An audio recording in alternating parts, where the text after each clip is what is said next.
Okay, we're live now. That was Yes. weird. 1 second, guys. What is it you pray for? And then it's all tacky, dude, because you started talking and then you hit the switch. What have you? All right, so welcome everybody. It's Abyssal Musings number 26. My name is Samuel Infamous. With me is Lawrence Knight, and tonight we have Ryan from Legion Games 2076. How are you guys doing? Good. How are you? I'm, we actually already did the intros once. We weren't did. live. See, there was an error with the so I hit the live button. There's a second button that it's like, are you sure you want to go live? You hit that, and then it does its thing, and then it goes live, right? So it did all of that. So I just let it do it, and then apparently somewhere in there an error occurred, and so we just started the show without actually being live. Yeah, Samuel goes into a whole, he goes into a full spill, and then him and Ryan are talking. I'm sitting there, I'm looking at a separate window, and I'm like, we're not live. Well, I mean, it works. Here we are. I kept refreshing the stream. I'm like, we're live? Are you sure? That's what I'm doing. I don't know. I think StreamYards has some issues lately. It's having a lot of issues lately, and I think that's an understatement. Same with YouTube. YouTube will say that your it'll show on your icon you're live, but then again, like if you look at the stream itself, it says upcoming, and it's like, what? Right. So I don't know, and I guess it depends on the device or whatever. My second window for my computer, it was behind and it wasn't showing anything. I had to refresh it a couple times, but on my phone it's working fine. So I don't know what the deal is. All right, good to see y'all. Larry's got a list for us tonight. We will go over that shortly. Yeah, if we get to it. I mean, we've got something just in case, guys. We've got some stuff, but tonight's about good vibes and having fun. Yeah. So, that reminds me. I'll put something in the private chat in a minute for you, Larry. Let's. We got Suka. We got Nomi in the chat. We got Ozzy. Start from the top. I see Carrie here. Logical Spock. Good to see you. Ozzy. And Boa. That's a treat. I see Kohai Maskus. Good to see you. Kohai. And we got we're skipping over Lawrence. Hi, Nomi. How's it going, Suka? There. Yeah, it is. It's usually a dude party. Yeah. Hi, everybody. Glad to have you with us. Oh Lord, that damn clown's in the chat. I saw that. He always shows up to these. You know that, right? He's waiting for that moment where like, I don't know, aliens take you or something so that he can jump on. Hey, JB. They get locked in the basement for forever. Right. Oh Lord. You're gonna end up like Danny Glover in Saw, but without the saw. Nomi says she can go for a drink. Hey Nomi, you can have what I'm having. It's called filtered water.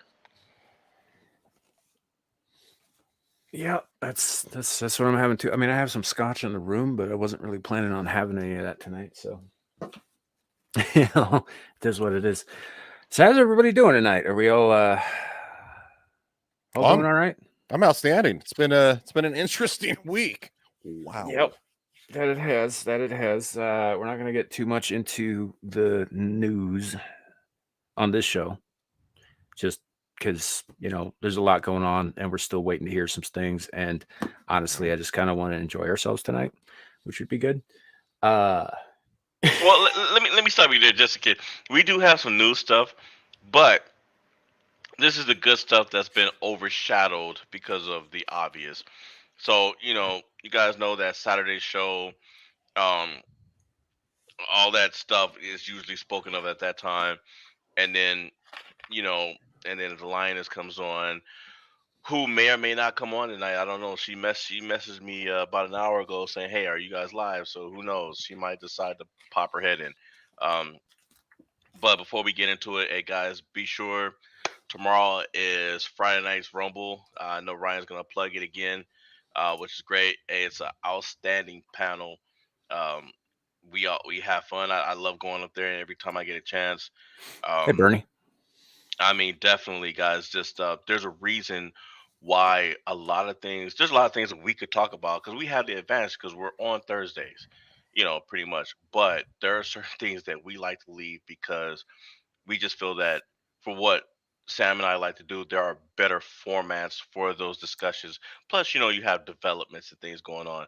But hey, pop culture, the Rumble, the Legion Games has that on lock. I mean, that panel is really that Friday night panel is really good. So, guys, like I said, be sure Yeah. to And like when we started doing this, we started talking about horror movies. That was like our first 4 episodes, just horror movies. mhm. So like it's going to change and it's going to evolve and stuff like that. And not even like necessarily modern horror movies. I mean, I remember us talking about stuff that came out in the 70s Yeah. and earlier and all that, just having some fun with it and Yeah. all that. And so we're probably going to continue to keep this show as light as possible for the most part. Saturday's the one where I'm going to probably just take the leash off everybody. Which is usually how that ends up going. So, Yeah. yeah. So, is it? I mean, Yeah, this yeah. is WrestleMania weekend. It is. Yep. I haven't paid attention to that since 1984. Well, Hulk still rules, but he's like 70 something. That's not an arbitrary year either. I literally stopped watching wrestling in 1984. I can't tell you the last WrestleMania. No, that's not true. I was actually at a WrestleMania a couple years ago, but that was for my nephew who's like he's 15 now. Yeah, so that was for him. It was fun, but I don't watch it anymore. I kind of lost a lot of interest when it stopped being WWF. I just, it was something that my dad was into, and I was hanging out with him, and that was why I was into it. It wasn't ever really my thing. And then I just sort of fell off from that. Wasn't really interested in sports of any kind, be they play acted or not.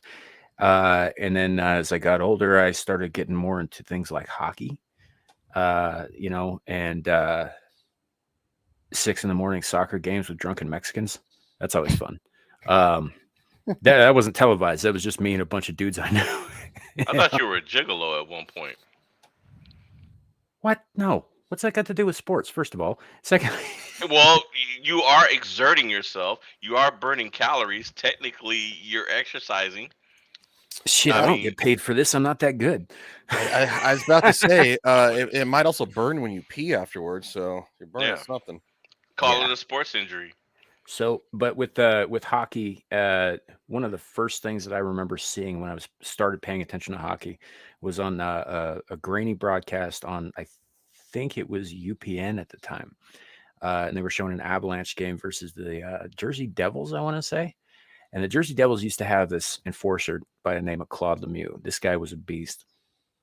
And he comes up behind this dude, smashes him right into the side panels, the plexiglass there.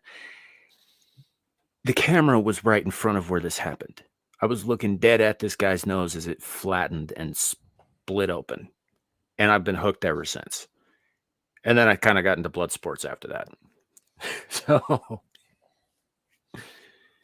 but I've always been a pretty strong football fan. After I moved to Colorado, I was actually born in Arizona, but I moved to Colorado, and of course Arizona didn't really have any good sports teams, so that's when I actually got involved with watching football at a young age. So, but yeah,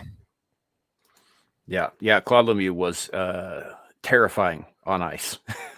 He was a scary dude. Really nice guy off ice, though. Like most of those guys are. They get all their aggression out on the ice. I really watch a whole lot of hockey personally. Except for Patrick Waugh, who apparently used to beat his wife, allegedly. It's a lot of alleged stuff turns out to be true sometimes. We'll just, yeah, whatever. I just threw the allegedly on there because I can't remember exactly how that turned out. It was 20 some odd years ago. But I do have a story for y'all tonight. It's not a long story, and it's not, particularly exciting, except after the fact for me anyway. So as you all know, I walk to and from work. It takes me about 35, 40 minutes, usually, depending on weather. So last night I'm walking home, right? There's a hill between me and between work and my house. It's biggest hill in town, and it's like right in the. So I've got to climb up the thing. Anyway, the hill is covered in residential stuff. There's houses everywhere, and some of them are the oldest and richest houses in town. There's a couple mansions up there. Kind of a nice neighborhood, and a junior high is up there. Part of the cemetery is up there. City Park's up at the top of the hill, that kind of thing. Relatively nice place to walk at night. So I walk. It's uneventful. I get home. Also uneventful. Go to bed. Get up. Go back to work this morning. And I'm having a cigarette break because, as you all know, I smoke like a chimney. And one of the few officers that I work with who also smokes comes out, and there's someone else present who also smokes, and they started discussing a call that happened, and I'm thinking, of course, it happened while I was at work or before I left for work. Apparently, a sizable mountain lion made its way into the neighborhood through which I walked last night around the time I was there. You could have been cat food. I could have been dead easily. Didn't know, didn't find out till today. Now I'm just like, well, I could have died last night and I didn't even know. But what amazes me, because this hill is at the center of town, is how it got that far before anybody noticed it long enough to call the police. No. Well, yeah, that's what's funny is that near where I live, we'll get coyote sightings and stuff like that, which I understand probably somewhere in the neighborhood you live too. That's not uncommon, but yeah, coyotes will come in and drag off pets and even try to drag off small children. And they'll drag off full-grown adults if they think they can get away with it, and there are enough of them and only one of you. Yeah, pretty much. And it's just funny. You see the reports, there's a coyote in the area, and it's like, well, somebody's hungry. Yeah. Well, and it's like you can hear the coyotes around town. My town's not that big. You can hear them out on the horizon for miles because they're very loud. The cougars, on the other hand, are not common in this part because it's like high plains. We're not in a forested or hilly area. We're not far from there, but they don't generally show up this close to this part of the world, at least not out in the open like that. So that was an unusual occurrence. Now, I used to live down in Colorado, not far from the Poudre River, and they would come down from the mountains there's a park down in part of that town that the river runs right through, and you get like bears sometimes with their cubs, and you get mountain lions, and you get all kinds of things just following the river because that's how they go for the food and whatnot. Yep. The problem is that part of the river is about 50 feet from a playground. So, but that made sense because like we're right off of the mountains. They were following a river that came down out of the mountains. That made sense. It doesn't really make sense for a mountain lion to be in the middle of this town. No. Yeah. Well, you know what? I'm glad that you brought that up because actually, since we're having a story time, and Ryan, of course, you're free to tell a story too. I've actually got two. Speaking of coyotes, so you guys know that I was in the military, and my first duty station was South Korea, and it was snowing that day. Snow was on the ground. I'm walking out. I'm hungry. Chow hall's closed. I'm like, okay, I need to go get something to eat. So we had a Burger King on base, right? And so I walk over and I see people laughing, and I'm like, the hell's going on? All right, yeah, it's whatever. So I walk in, I open the door, and I see a line, and I'm just looking at eye level. I'm looking around, and I'm like, people are looking shocked. I'm like, what's going on? I look down.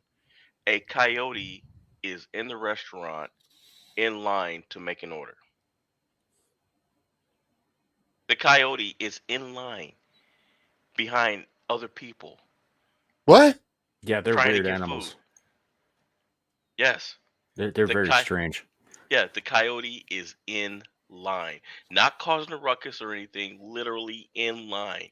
And with each person that made an order and got their food and moved to the side, moved up, the coyote moved up and waited until it was his turn. I think they did give it a cheeseburger or something to get it up out of there. But yeah, the coyote was in line to order some food. Now, Yeah. my second story. That's one of the Real wildest things I've quick ever before you heard. move on to that second story, Bernie, out here we don't carry whistles for safety. We carry guns. Yeah. You know, if a gun's not loud enough, then nobody's coming. Now, Trust me, you're gonna scare a mountain lion with a whistle. yeah. Now, my second thing is I guess guys could say a story, but it's more of an apology. You see, as you guys know, over the past couple of months, I've given Sam a Hey, hard Josh. time. I've given Sam a hard time. What's up, Josh? I've given Sam a hard time about the whole rattlesnake situation.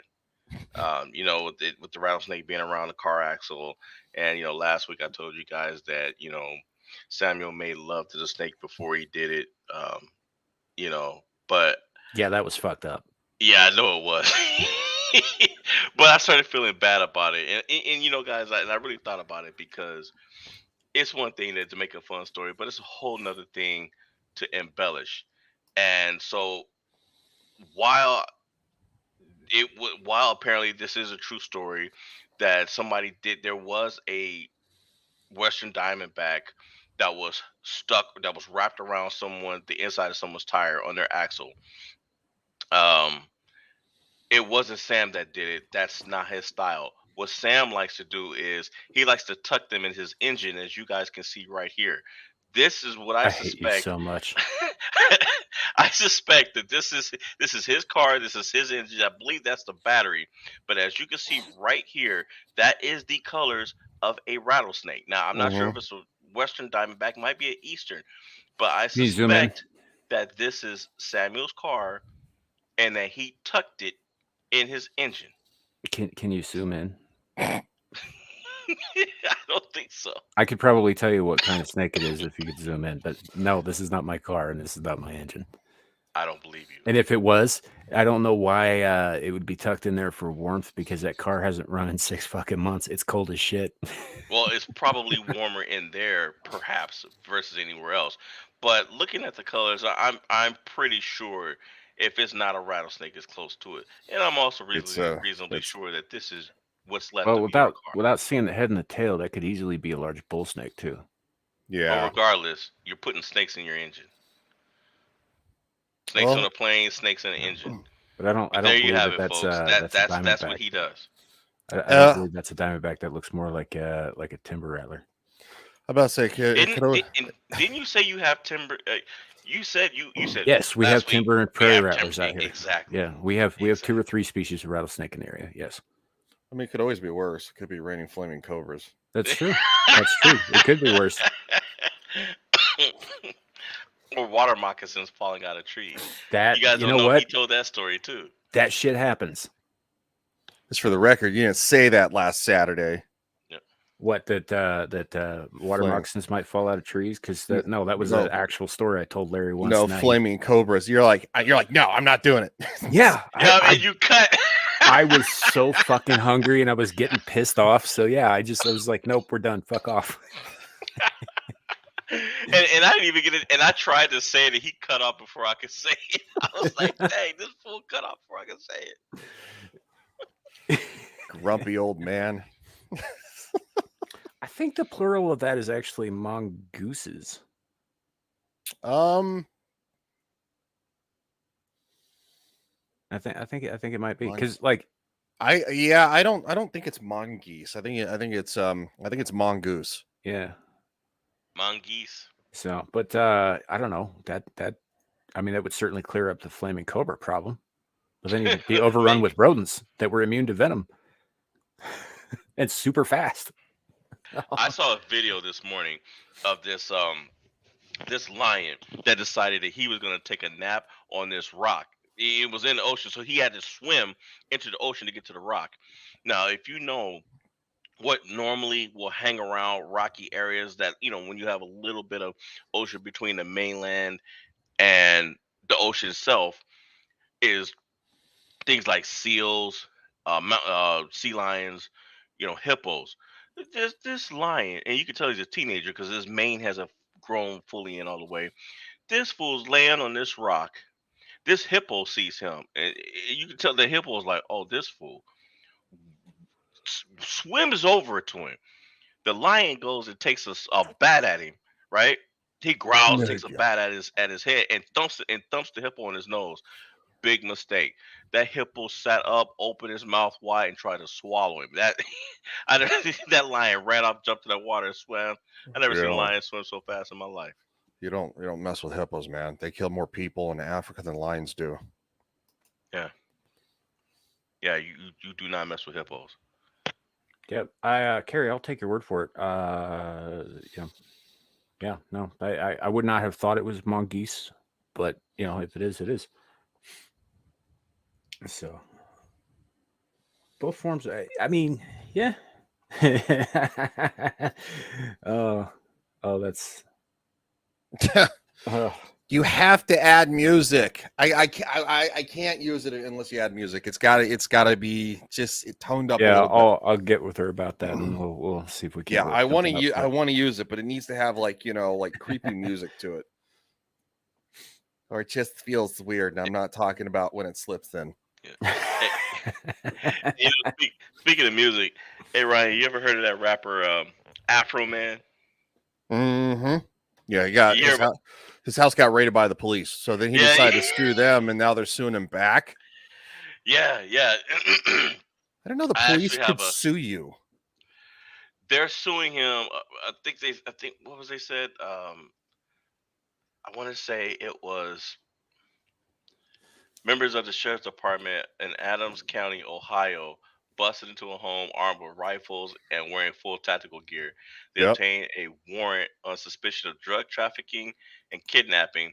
But after smashing down the door and scouring every inch of the house, the cop found neither drugs nor any signs of any kidnapping. They nevertheless confiscated a few items. They robbed him. On his music video, it showed they literally stole money from him. Oh, didn't they demand that he erase the tapes or turn over the security tapes or something? Yeah, there's also, if you look at the music video, there's a video of a female sheriff's deputy dismantling taking his camera apart. Yeah. Doesn't So it look a little bit like Cat Williams if he puts 50 pounds on? Yeah. yeah, He's a large man. yeah. So this is the video. This is a music video. When I say this video, when I say this song is funny as hell. I mean, I wish we could play it. I wish we could play it. Is it copyrighted? Yeah. Yeah, it's this is the official Okay. music video. So we play this, you're getting a strike. Well, you're getting a claim. You're not getting a strike. Yeah, those are two different things. No. Well, Yeah, I get copyright claims all the time. Copyright strike is bad because you only get 3 of those in a 90-day period, and your channel gets nuked. yeah. Now the claim, I mean, I guess in his case, he's not making any money, so it's like you're still covered by fair use because you're discussing the video. Yeah, you have to argue fair use though. After the fact, it's a YouTube problem. Because YouTube decided to say, "Oh, well, it's none of our business," and it's like, no, actually, it is. You shouldn't just let people randomly claim videos that are not theirs, but they do. Yeah. Any Tom, Dick, and Harry can be like, "Oh, it's my video. Why are you using my video?" You don't have problems shadow banning people, if you don't like their ideology or something. Like you guys don't have, they want to pick and choose when they want to be editors and when they want to hide behind Section 230. Yep. Exactly. Yeah. No, it's garbage. Yeah. So it says here the officers have been subjected to threats. I don't believe that, including death threats. I don't believe that. They've also suffered emotional distress, embarrassment, ridicule, loss of reputation, and humiliation. Well, you got a warrant to kick this man's door in. They broke into his gate. They rammed this gate. Let me do this. Okay. I killed the so I killed the music, right? Let's see.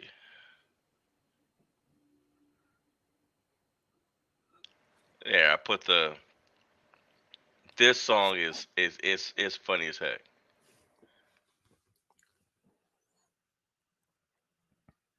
But as you can see, I mean, they're looking through all his stuff. Like, what are they looking for in the corner? I don't know what they're looking for. But this is them standing around outside looking lost.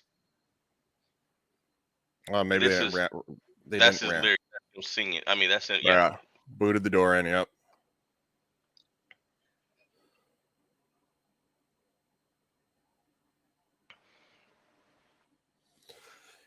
I'm still not sure what they thought they were going to find. That's what I'm wondering too. It's like, what? This was hilarious. Would you like a slice of my lemon pound cake? Yeah, that dude looked like he eat it too. But man, go lay off the donuts, man. Go to the gym. Jesus. If you're gonna wear that uniform, you need to be able to do your job. Look, I understand he's an older gentleman and stuff. He's probably towards the end of his career, but you should be sitting behind a desk. Yeah.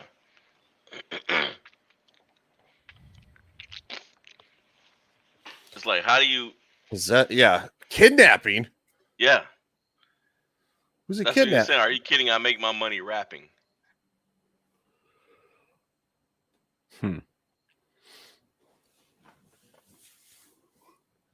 Who is this informant? That, you know what? And that's the mystery. He doesn't. Excuse me. He doesn't know. He was just like. I think the story is that here, let me Man, boot this back up. I would not want to be one of them fucking cops, man. Be like, we look like fucking fools. If you're gonna get information, you better make sure that information is fucking solid. Don't just randomly kick somebody's shit in. Yeah, I did scam a different article on it. If I remember correctly, I think they were saying that they didn't really have anything on him, and the judge that they got the warrant from knew. And I'm trying to do this from memory, so just saying, this is, if I remember correctly, that's like what happened was something about the judge knew that they didn't have anything on him, but signed the warrant anyway. What was it? Was it an actual judge, or was it like a magistrate, kind of like in the whole situation with our former because it was a magistrate that signed that. That's not a full-fledged judge. That's like Judge Light. That's like I have to fill in because dude's in the hospital or on vacation. He just said it was a judge from what I remember. Okay, I mean, if I'd have to probably see the warrant. I wouldn't be surprised if it's probably a magistrate or something like that, ignoring the facts, because they're idiots. Yeah, I have to wonder about. I had a run-in with what I suspect was a magistrate. I don't think he was a full-fledged judge, but that guy, I remember. I'll never forget him. I was just like, this dude, he tried to take my driver's license from me because I was out of town on orders. And when I came back, he accused me. He called me a liar in the court, and he was like, "Where's your uniform?" Blah, blah, blah. And I was like, "You do know that my commander gave me a pass to come up here, right? Like, I have the paperwork on me." He didn't even give me a chance to say that. And then and the sheriff walked over to me. The sheriff was like, "Listen." Just basically, he was just like, just let this guy run his mouth. He was like, trust me, this fool will have us he will have us put you in a jail cell. He doesn't care. They were like, he's already in a bad mood anyway, because he came out, because when court convened, when the court started, he came out threatening everybody. So he was already in a bad mood. But it was just funny that the two people that he spoke to before me, he just let them off, and they had warrants out for their arrest for not showing up to court. It's always nice when the judicial system works appropriately. Supposed to, you take an oath and all that good stuff. I mean, but then again, of course, judicial personnel and stuff like that, they're just lawyers. It's all a judge is. It gets appointed to. You apply, and you get appointed to a judgeship, and well, you get idiots and you get good ones. Yeah, but I mean, in this day the and mess age, of- man, hold on a second. In this day and age, like yeah, everybody's taking oaths left and right, but nobody's word is worth a damn. So the oaths aren't worth a damn. Mm-hmm. True. Everybody's too wrapped up in their own bullshit Mhm. of I know right, and it's like no, you don't know right. The only thing you should be following is the letter of the law, and if it doesn't follow within the letter of the law, then you're done. Sorry. Yeah. See you, Good night, JV. JV. Good night, JV. But yeah, these guys they're after him for $25,000. Well, they're not going to get that. Good luck. It's not his fault. You kicked in the wrong fucking door, idiots. Yeah, I don't see how they're gonna win this. They're not. There's literally no way. Like, you kicked in the wrong door. You were wrong. No damages were suffered. Any damages that were suffered were based off your actions. It's like taking a swing at somebody and then getting punched in the face and then saying, well, I'm suing you because you punched me in the face. And it's like, it's on camera, dude, that you swung at me first. I ducked and I laid you out. Like, what are you talking about? Yeah. Well, that's not going to stand in court. You assaulted me. It's like, you committed an attempted act of assault first. You're wrong. And so no, and this kind of nonsense, this victim mentality that drives me nuts is like, well, it's like, well, our officers, it's like your officers deal with worse on the street than they do with a couple of like, oh my God, you're pieces of shit. Like, it's like, dude, I got years under my belt. I've been spit at. I've had somebody try to run me over with a car, and it's like, ooh, it's like, you signed on the dotted line. You said, I do solemnly swear. And it's like, dude, that's on you, bro. You got caught on camera with your dick in your hands. Wait, somebody tried to run you over with a car? Yeah, they tried to back over me and another officer. In a what was it? It was probably like a 1999 GMC or Yukon or whatever the heck it is. Whatever that. Yeah. Big Chevy Yukon. Yeah, Chevy Yukon. I think it was the Chevy version. So yeah, it was crazy though. All over like a drug dispute. Like there's like, these dudes were chasing this one guy who was supposed to get him like some oxy on the street. He'd been scamming doctors in town, and he was supposed to turn it over to them, and he ended up not doing it. And so like they caught him with some friends, like, they're all like it's 4-door Geo Metro, like the sedan version, not the hatchback, chasing him through freaking town. Like, somebody stopped, like, hey, this is going on. I don't know what the heck. They're gonna kill somebody. So, we ended up finding them, in this little cul-de-sac. And as soon as they see the lights, like dudes in them certain demographic in the SUV freaked out, and they decided they were going to try to back over us. But they stopped pretty quick when there were firearms pointed at them. I thought maybe we should, just maybe, but luckily it was done and over with, and it's pretty much just about a road rage because nothing, no drugs were found. So, hey, how long were you a police officer? I have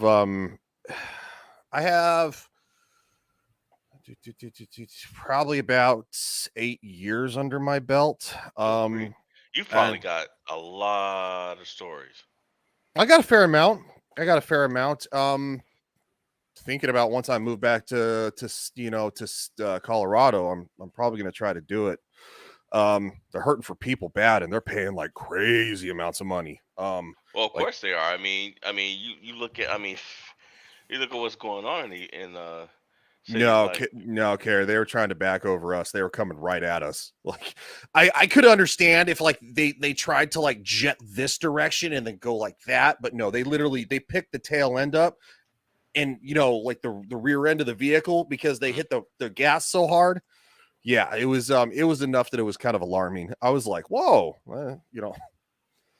but no, they ultimately it basically nobody went to jail. It just resulted in road rage. Basically because no drugs were found, no firearms or anything like that, and it's like, they all went about their business, but they were honest. You know, they're like, yeah, you know, he owed us drugs, and it's like, yeah, this other dude's like, yeah, I've been scamming doctors, but if you don't have any proof that they're scamming people, you don't have the drugs on hand, nobody's going to jail. So, you know, You you ever kick them thought loose. about you Kick ever them thought loose. about doing a series on like doing, telling stories from when you're a police officer? Because I see plenty of people on YouTube that were inmates, and Mm-hmm. and they're telling all kinds of stories, the things that they witnessed, the things that they go through. Some of them I know um, they'll give you advice on what to do. Like if you've never been in prison before and you know that you're about to go, they pretty much tell you what to do and what not to do. But it would be cool to get the other side, perspective. Yeah. Yeah. Uh, I think that would be a really cool idea. The problem is though, is that you'd really have to tiptoe, because if you see some of these, you see some of these former police officers and stuff that, they talk about them doing that. Some of them even kind of like try to break down videos, in the past of like, things that kind of went wrong, maybe how things should have been handled better. It's just YouTube is so sensitive right now, especially after it seems like the whole Nick Rekieta thing for like, no, you can't show violence on YouTube, but media companies can show violence on YouTube because they're reporting a story. It seems to be a double standard, and it's like, I don't know. I almost kind of feel like it might be inviting a problem. Yeah. It seems to be a double standard. Sorry about And the echo. no problem. But here's the funny thing too, is that people are still showing that stuff. Because I know there was concerns, and I think the reason why, from what I've seen, I haven't seen any reports of people's videos being taken down, and I think one of the reasons is you have the gaming industry. The gamers they're a huge part of YouTube, and they bring in a lot of revenue, and them enforcing that rule would almost assuredly destroy what they're doing. You're basically begging Rumble to take them. You've already lost Mm-hmm. some major. You've already lost Ricada and a lot of major channels to Russell Rumble. And Brand, yeah, Steven Crowder.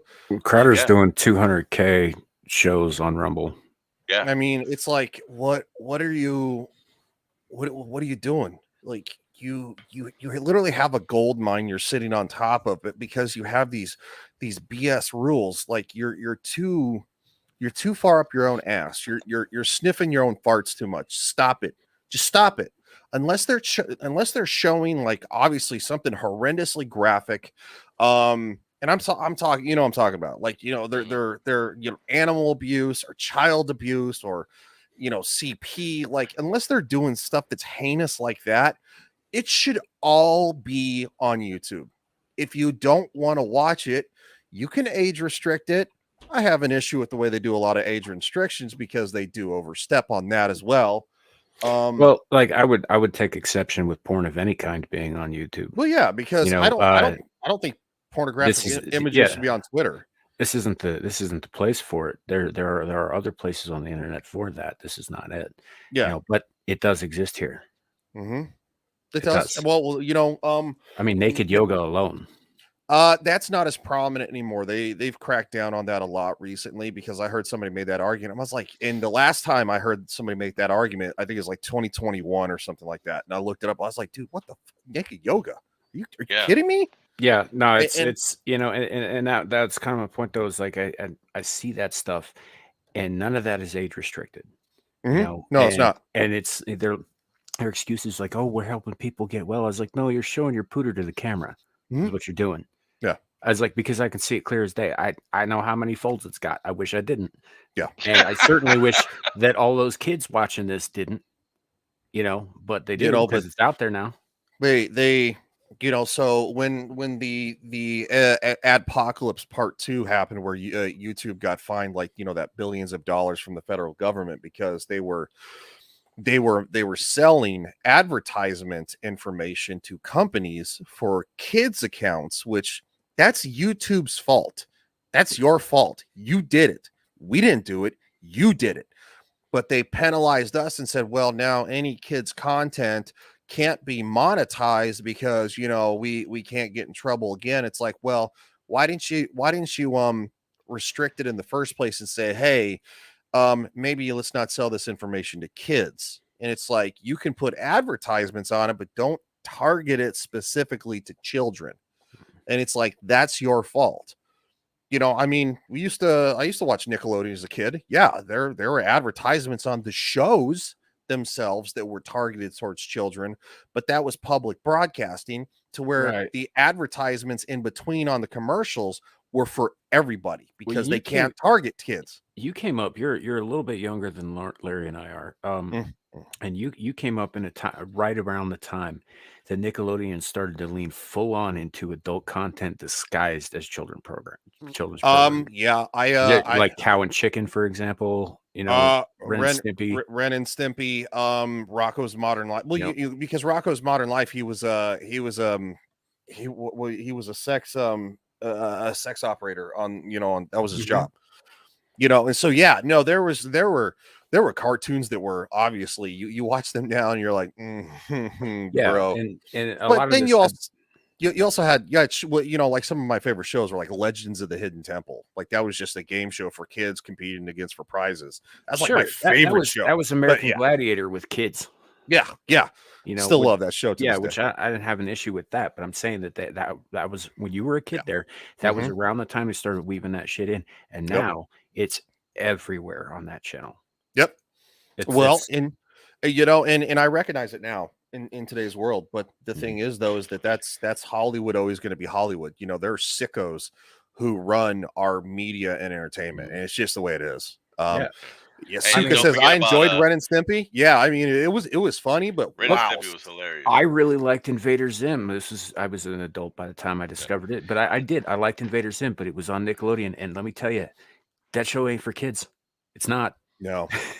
That other show you were talking about, that game show, I've never heard of it. Which one? Legends of the Hidden Temple? Yeah, I'd never heard of it. Incredible show. It kind of ran along the lines of like Double Dare or What Would You Do and stuff like that. Those were big shows that I loved watching. I think Double Dare came on. I remember. Double Dare came on, I think, before Legends of the Hidden Temple, and then I think What Would You Do came on before Are You Afraid of the Dark on Friday nights. See, Are You Afraid of the Dark used to be a cool show. I loved Are You Afraid of the Dark. That was pretty cool. Didn't the Goosebumps adaptations happen on Nickelodeon too? No, that was actually Fox Kids. That was Fox. Yeah, that was Fox Okay. Kids. Because I read the Goosebumps book religiously from like the Scholastic calendar. My parents would buy me several of those because that was the only way that I would read as a kid, because I wasn't really interested in really reading a whole lot else. Ozzy, nothing was wrong with those shows. I'm not saying everything that was on Nickelodeon at that time was disturbingly adult. I'm saying that's when they started to slip it into things, especially things like that were animated that parents wouldn't be watching too closely. Yeah, who I blame for a lot of that is his initials are DS. That report that came out. I think I told you about that, Ryan, didn't I? How he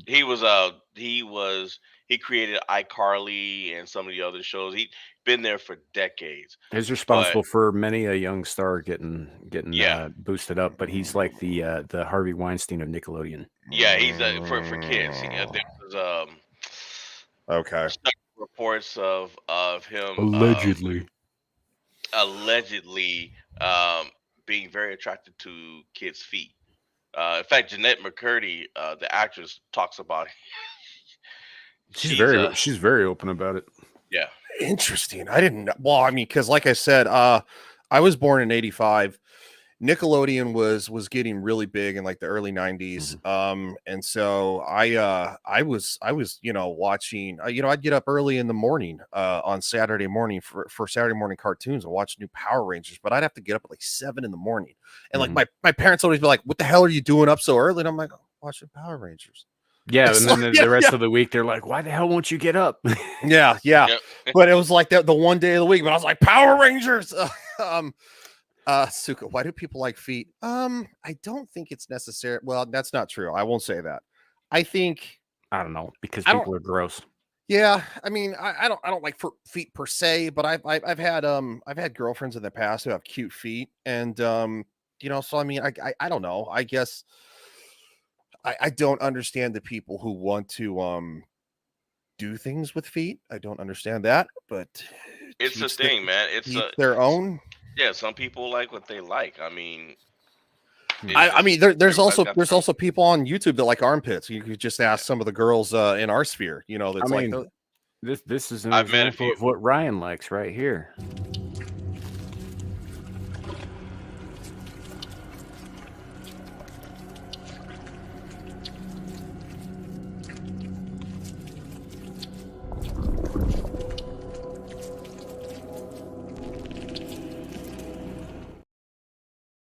You know that involves you too, right? I wouldn't. I Yeah. wouldn't be bragging about that. Yeah, You're it does, but basically saying I'll that take you're the from. hit because it's funny. It's not necessary. It's just the constant. It's like, oh my god, that sounds. It's like the sound of lube, but just slithering out. Yeah. No, Suka. Yeah, there are people that like armpits. They're like, oh, did you see those Yeah, armpits? And it's I've like, met a few women that are into that. Armpits. well, I know a girl that she would not date a guy unless his calf muscles were a certain size. I mean, some women are. I've met women that were into hands. Um, I I wanted go I wanted. Wait, is that an updated version? Yes, it is. Yes. Oh, The is last it? one was silent. Okay. Good job, Kohai. Yeah, that one was definitely worse. Well, that was quick, by the way. Good for you. Dude, I Spot. noted the I noticed the music, but I didn't remember. I thought they had the squishiness last time too. I guess No, I'm pretty sure it wasn't there. that's a lot. That's why I had to mute earlier because I had to listen to it before I uploaded it. See. Nomi says I'm into biological men. Yes. Hey, teach their own. But no, there are girls that there are girls that like the smell of their boyfriends because I've dated somebody like that. Come back from the gym, you smell a little sweaty, and she's like, and not that they say that you smell great, but they're like they can smell your pheromones as a man, Yeah. so they're like, so it's not necessarily like like basking in the ambience or anything like that. It's or like these weirdo guys who want to buy Twitch streamers boob sweat. What's the one girl that sold boob sweat? I don't know. I'm surprised they're not all doing it. Farting in a jar and all. Yeah, Like, yeah, who's yeah, buying this stuff? That I don't understand. Yeah, one girl farting in a jar. There's always some lonely dude who will spend his disposable income on things like that. Always some lonely dude out Jar there. farts. Jar farts. $50 for a jar fart. How much nasty bathwater did Belle Delphine shill? Oh, a mother load. Yeah. So like she was the first one to do it. Yeah, and she is very wealthy now. Mm-hmm. And it's at the capitalist in me is like, hey, go get it. But the person who just sees that and thinks that's some really poor taste is kind of nauseated at the whole thing. I mean, there are women that sell their, that wear their. Okay, so I've known a couple women who've worked at when they were younger at certain like style restaurants, right? Dudes will buy their worn socks that they had at work. They'll buy underwear, bras. I mean, just crazy shit. You're giving people ideas. Well, I mean, the Japanese did it first, man. They've got on-street vending machines filled with dirty panties. Yep. Which is worse somehow. Which I hate to say it, Japan's birth rate is severely low. Maybe stop selling that crap in vending machines. Yeah. I would like to go to Japan because I would be extremely exotic because I'm 6'4" and I'm a white guy.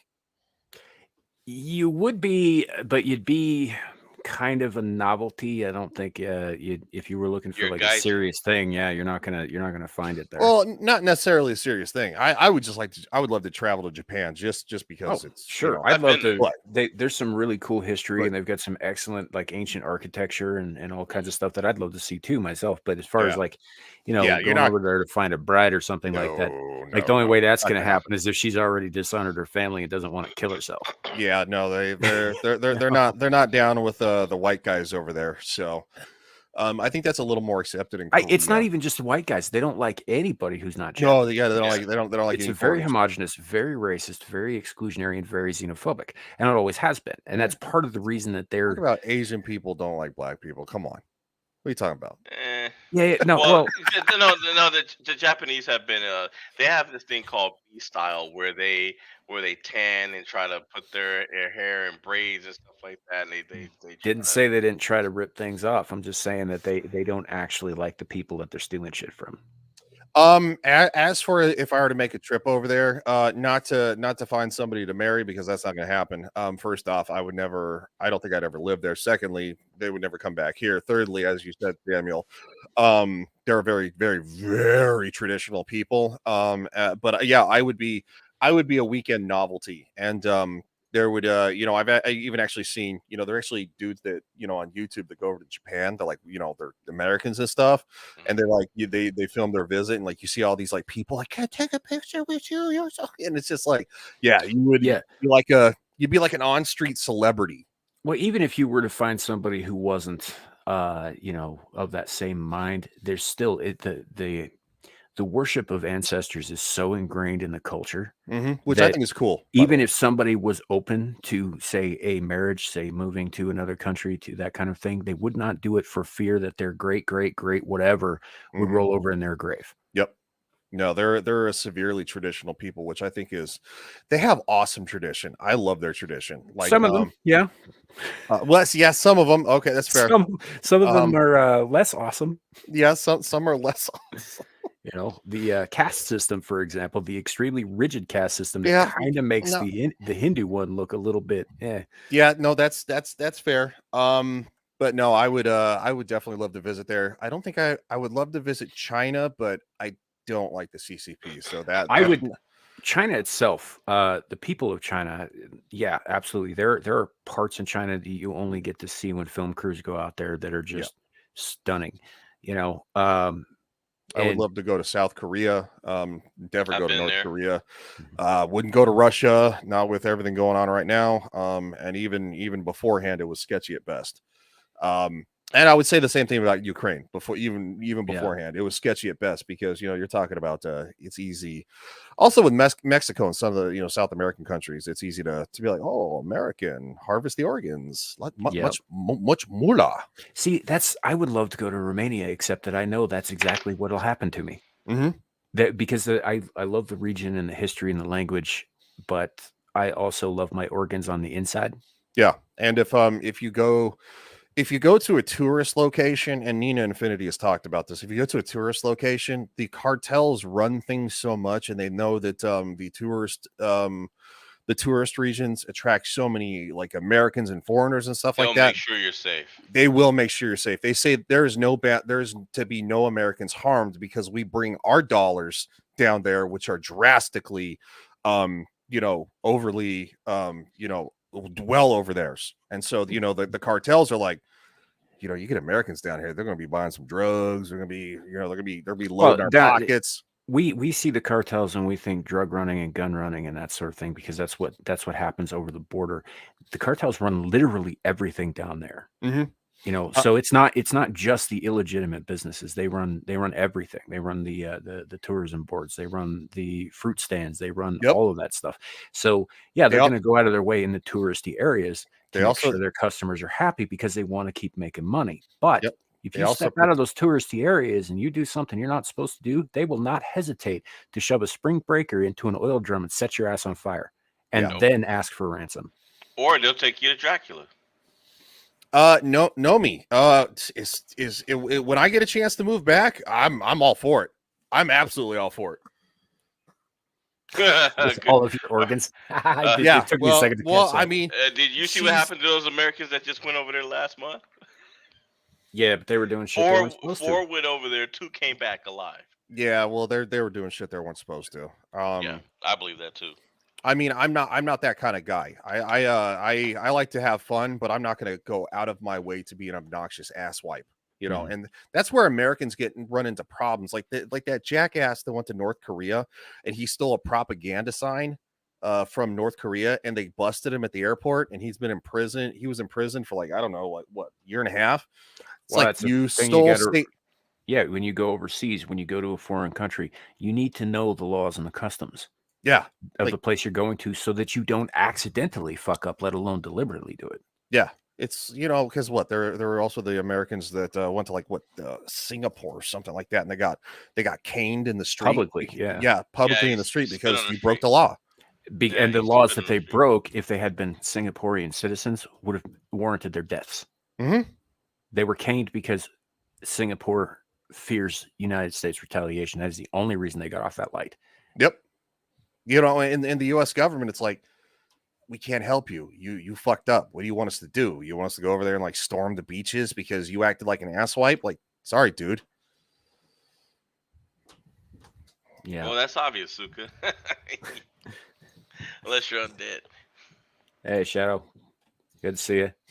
Hey, Shadow. Were you being angry on stream again? Oh, him and Kat were getting into it again, and they had a guest About this what? time, and she hardly said a word because they were just bickering the whole time. Oh, About guys. Guys. God, I'm gonna have to think about that because I don't remember exactly what it was. I could probably put a couple of fingers on what it was. I think it had to do with Shadow's black pill bullshit. You know, where because he said some things that about how, like, you know, take us for example. We will talk about the state of the nation, the state of the world, and we will talk about why we don't like where it's going. We will talk about maybe some solutions, but sometimes we just bitch, and sometimes, but you know, in his view, nobody's ever actually going to do anything. So what does it matter? Yeah, and that's not, and also at the same time too, it doesn't do you any good to get viscerally angry. And unfortunately, I think they're both awesome people, and Kat gets kind of the same way. She gets very viscerally angry.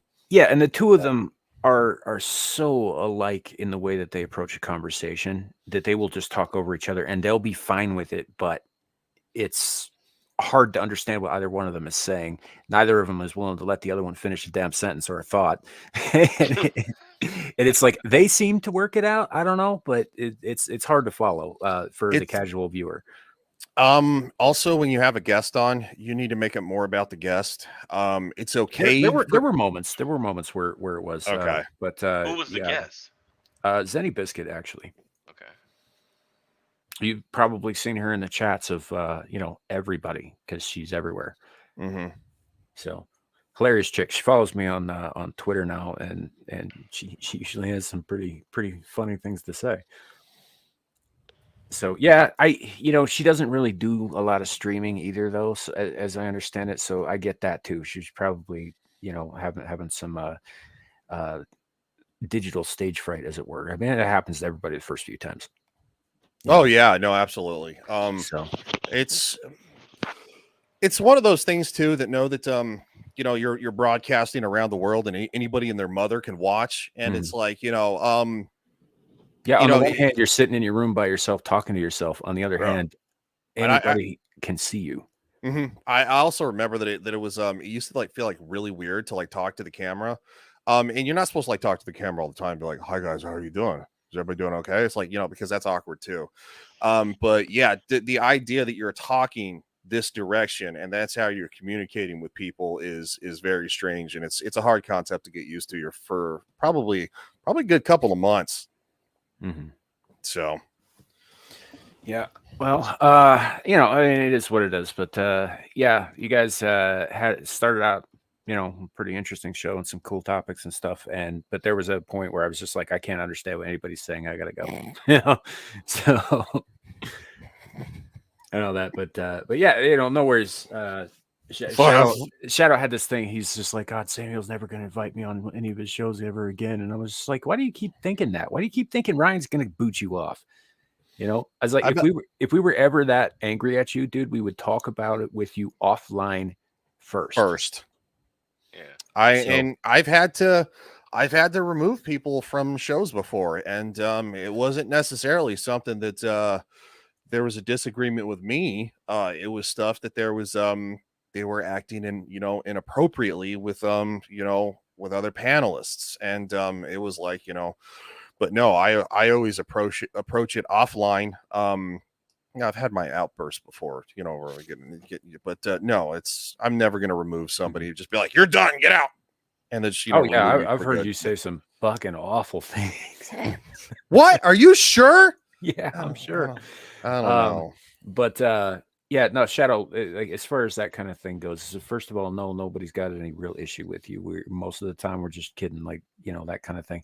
And if we did, as you should know by now, if I have an issue with something, I will talk to you privately. I'm not going to put it out on Front Street, out on a show like this. And so you just stop worrying about it. It's like somebody who's apologizing all the goddamn time. It's like, just stop. And also just know, because I know you catch a lot of crap. Look, you probably catch more crap than any of us, but it's because we're older and we were at that age where we caught a lot of crap. And going into the military and stuff like that, what you want to do, you're gonna thank us for it, because you're gonna be able to you're gonna be able to dish that shit out really good, and you're gonna make a lot better friends for it, because the military is not easy. And you're gonna be thin-skinned. No. And so no, it's but yeah, no, none of us are ever gonna kick you off, man. You're still gonna, if you're available tomorrow night, dude, I always send out the link. I'm all about the free for all. Let's get in, let's have some fun. Same thing with Monday nights. Trust me, JV and I've gotten into it on Monday nights one time, and I stepped over the line with JV one time. I saw that. Yeah, I was watching. He was like, hey, dude, I was really mad about that, and I said, you're right. That was fucked up. I shouldn't have did that. And you fucking stand there and you take your lumps like a man. So, and we've been awesome ever since. So yeah. Sometimes you got to bend over and take the big old penis. Yeah. That's occasionally true. He makes a point though too. Some of the memes that we show this poor kid are just being fucked up. True. That's true. And it's true. Well, you know what? Here, let's Shadow. I'm gonna show you what happens when you're thin-skinned and you can't take a joke. Let's show you. Let's see. See, that was funny. The cactus was pretty funny, dude. That was pretty fucking funny. All right.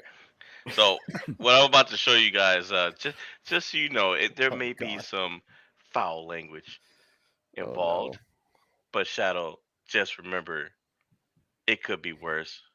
Oh, Jesus. What is that? You got to hit full screen, dude. They telling you to go. I will fuck him up. Hey. I will fuck him up. This guy's pissed about something. I will send him through this glass if he come outside. Come outside. Step outside, bro. Come on, Shadow. Step outside. Is that a McDonald's? Nope, it's a Waffle House. Of course, it's a Waffle House. Oh, that makes sense too. Yeah. Yeah, but he messed up though. That's a bunch of women. And he's got dreads. Oh yeah, I'm about to say women don't play right, man. Nope. Yeah, why? That's like fighting a pack of coyotes. One-on-one, you could probably take them, but not all at once. It's exactly. Why y'all fighting in Waffle House, man? That's a place. That's a sacred place. Are you kidding me, man? What? Waffle House is where all the fights happen. I see more fights at they might as well sell tickets.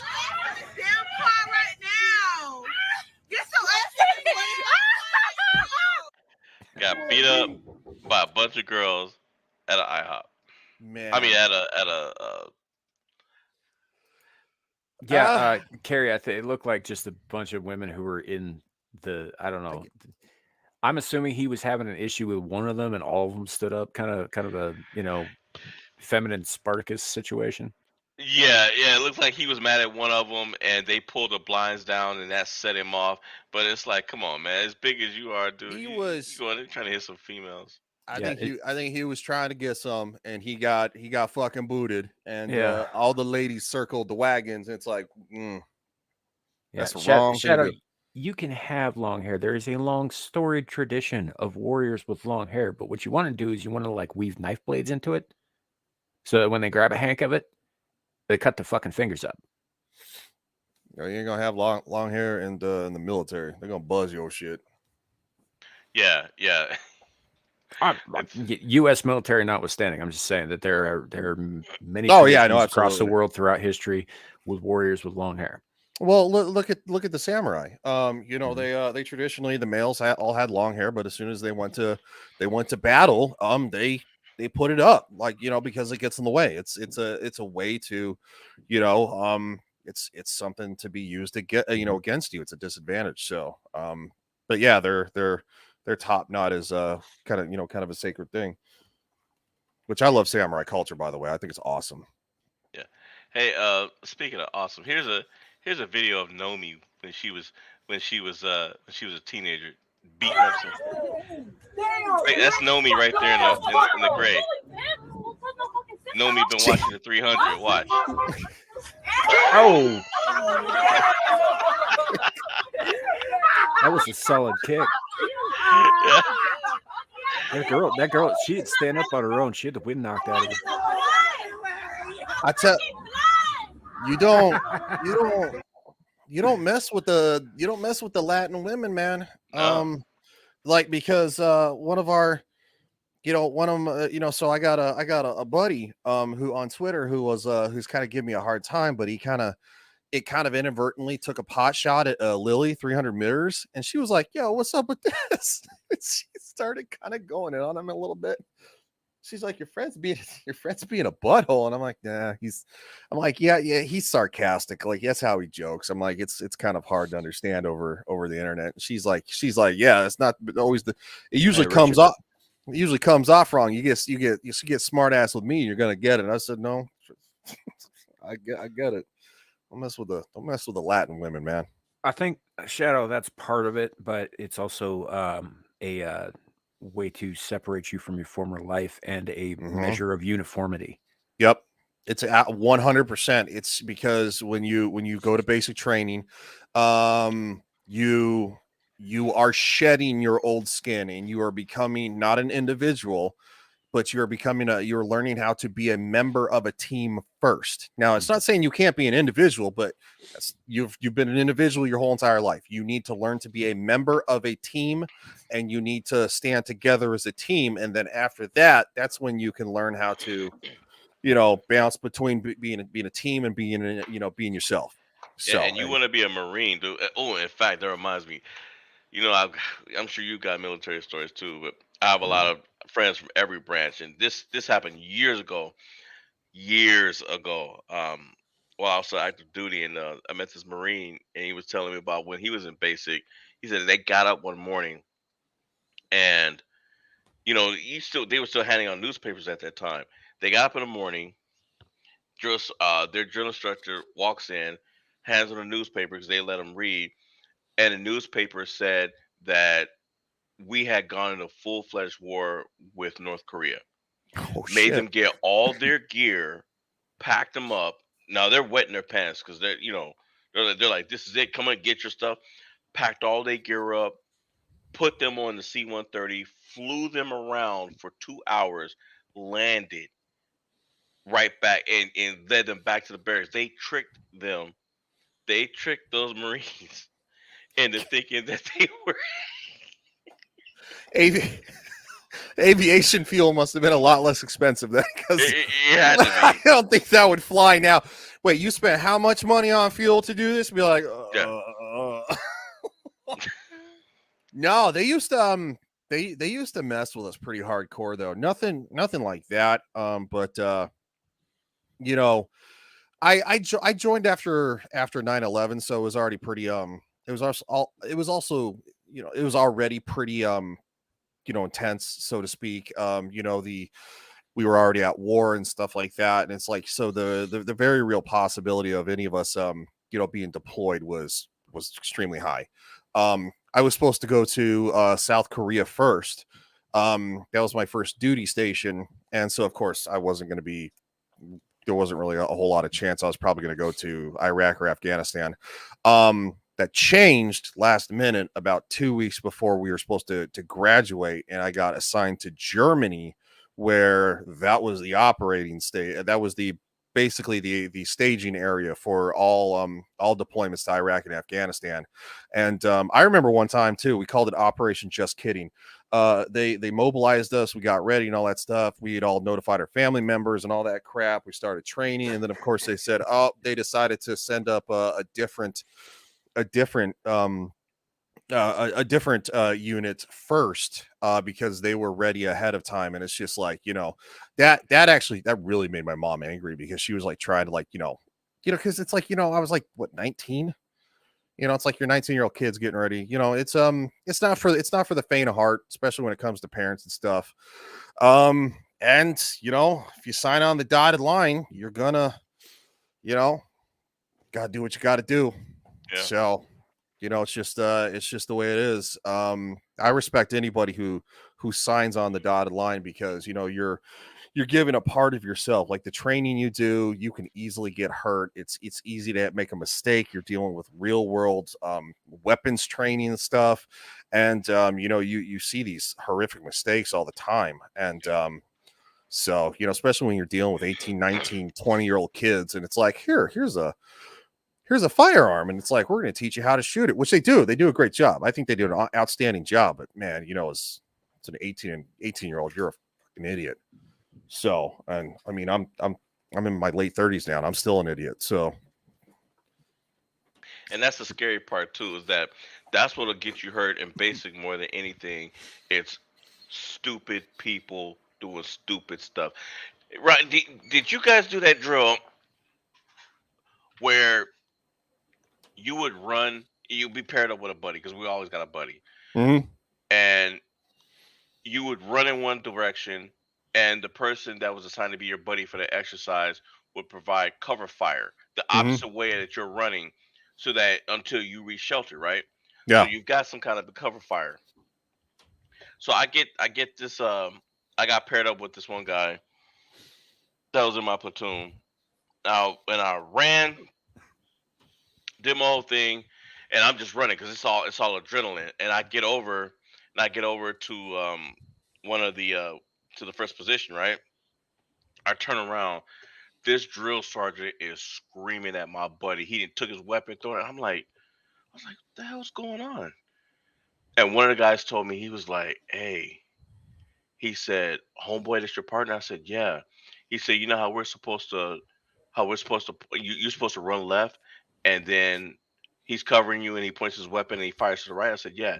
He said, that fool pointed right at you and started firing. Night, fucking fratricide. Oh yeah, no, that's a big problem. Yeah.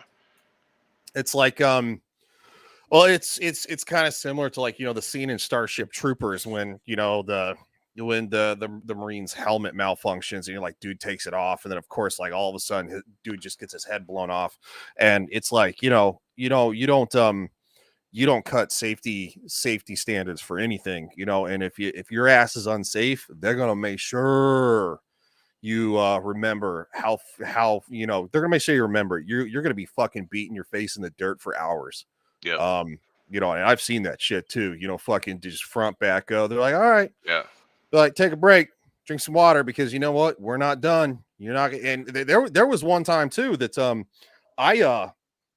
I just let my rifle hit the ground, and I had to fucking beat my face for like a good 10 minutes just because I let my rifle hit the ground. Yep. And so it was one of those things that they, because they just take that shit seriously. It's like, when it comes to a firearm, there is nothing but the safest standard. And fucking fragging your buddy is, you get dudes, what are you doing? It's like, dude, what the fuck? That's why they have you sling your shit on your back with the muzzle pointing to the dirt. Yeah. And the funny thing is, you want to know what his MOS was? What? Army intelligence. That sounds right. I couldn't believe it. I was like, motherfuckers, they don't carry a weapon on a daily basis. I was one of the only MOSs that carries a weapon on a daily basis, and that's military police. We're literally armed in every duty we do. Like you're never not without a sidearm or your sidearm and your M4. I wish I had done military police because I could have got my bachelor's degree and done CID. I chose um, ammunition. I wish I hadn't done that. I wish I had done it in MP. I really enjoyed it because I got to work with the German police, because our military bases were so integrated into their into their public and intermingling so much that like there was a fair one time. There was like a bunch of Germans, bunch of Americans, and I got to roll. Me and this Polizei officer, we patrolled the grounds all night, and I got to hang out with that guy all night. It was fucking awesome. Dude was cool as shit too. And yeah, I mean the German Polizei don't fuck around. You start fighting with them, they'll beat the piss out of you. And I love how some people are like, this doesn't happen in other countries, like US cops shooting everybody. It's like, yeah, because if you mess with if you mess with police in other countries, they usually have a partner and they beat the sweet Jesus out of you. Like they'll beat the fuck out of you. I know the tweet you're referring to, and the specific countries that asshat was talking about. No, they do worse to you behind closed doors. Yeah, they do. Yeah, it's true. I was like, no, they of course they won't do it out in public where cameras can see it, where satellite imagery might catch it. They'll take you somewhere where it's just you and them. Maybe you come back out, maybe you don't. What did Shadow say? Something about when I was getting, and one guy mentioned that the women overseas are better than the US. I bet Ryan like that. I met a wide variety of women. Yeah, I met Polish women, Italian women, German women, Turkish women. It was pretty awesome. But you're talking about 20 years ago. It's probably about 19. So yeah, I'm close to 20. But unfortunately, the whole refugee crisis that's going on over in Europe has really kind of soured it. With all the Muslims that were fleeing, and now they just decide that it's okay to attack police and burn cities down of what they've become refugees upon. And that's one reason that I'm kind of opposed to refugee status, because most of the time you get the people who really need help, who are really fleeing, and then you get all the teen and 20-year-old healthy guys who just want to hump everything in sight and cause chaos because they're pieces of shit. Yeah. You're talking about or you get the older men who want to bring Sharia with them. Yeah, that too. Well, a lot of younger men are very much are indoctrinated very highly in that kind of. Yes, but a lot of those younger men are also, they're looking to sin, but also attack people for sinning. Because Westerners are considered infidels, and of course, so when you're it's not necessarily a sin, you're allowed to you're allowed to have your wrath on the evil Westerners. So yeah, it's a mess. It really is. It's a fucking mess. It really is, and that's why. And not trying to take things political here, but it's why I have issues with a wide open southern border, because you see a lot of women and children. Well, you're already seeing exactly how that's going to turn out in London. Yeah. So and exactly how that's going to turn out. And I don't listen to the podcast of the Lotus Eaters much, but I think Carl Benjamin has a point when he says that at least in that part of the world, it's going to come down to a fight between the incoming Muslims and the woke sons of bitches. Mm-hmm. Because right now they're the two major factions. They do not align. Mm-mm. And you know what? The woke sons of bitches are going to get slaughtered. They just are. You're talking about a group of people who have lived in a region that has been in turmoil for thousands of years. Mm-hmm. You are literally going to have a real problem. And it's like you started, dude. You did it. You only have yourself to blame. And the same thing goes with people here who are You know, it's like, oh, everybody's just coming here for a better life. And then you have Pablo, who's 27 years old, and he decides that he wants to sling drugs and go after young teenage blonde girls. Well, It's like, yeah, and Suka, that's my point exactly. Is because they think that they're untouchable because up to thus far they have been. They've been catch and release. Nobody's really, pushed back on them. They keep pushing and I'm speaking specifically of London here, but I think this is true anywhere. They keep pushing people who have ideologies they believe in just as strongly, but who are used to war. They are going to lose. mm-hmm. And it will be bloody and awful, and they will never see it coming because they walk around like they own the fucking place, like they're untouchable. Yeah. Like, I'm woke and you're not, so I can cancel you with the tweet. Yeah, well, and they're just thinking they're gonna grab a bat and beat your face in. Yeah. You want to hear something funny? I know a guy that is Back. he is a well, I'll wait until Ryan comes back because I want him to hear this too. Yeah, and so yeah, Shadow. That's also an excellent point. The Arabs have been warriors for thousands of years, long before for Muhammad came along, right? They just have been. Most of the Semitic peoples were warriors at some point or another. The wokesters are not. It doesn't matter who their ancestors are. They have abandoned that part of who they may have once been. They don't have the physical strength. They don't have the mental strength for it. It's just gonna bite them in the ass.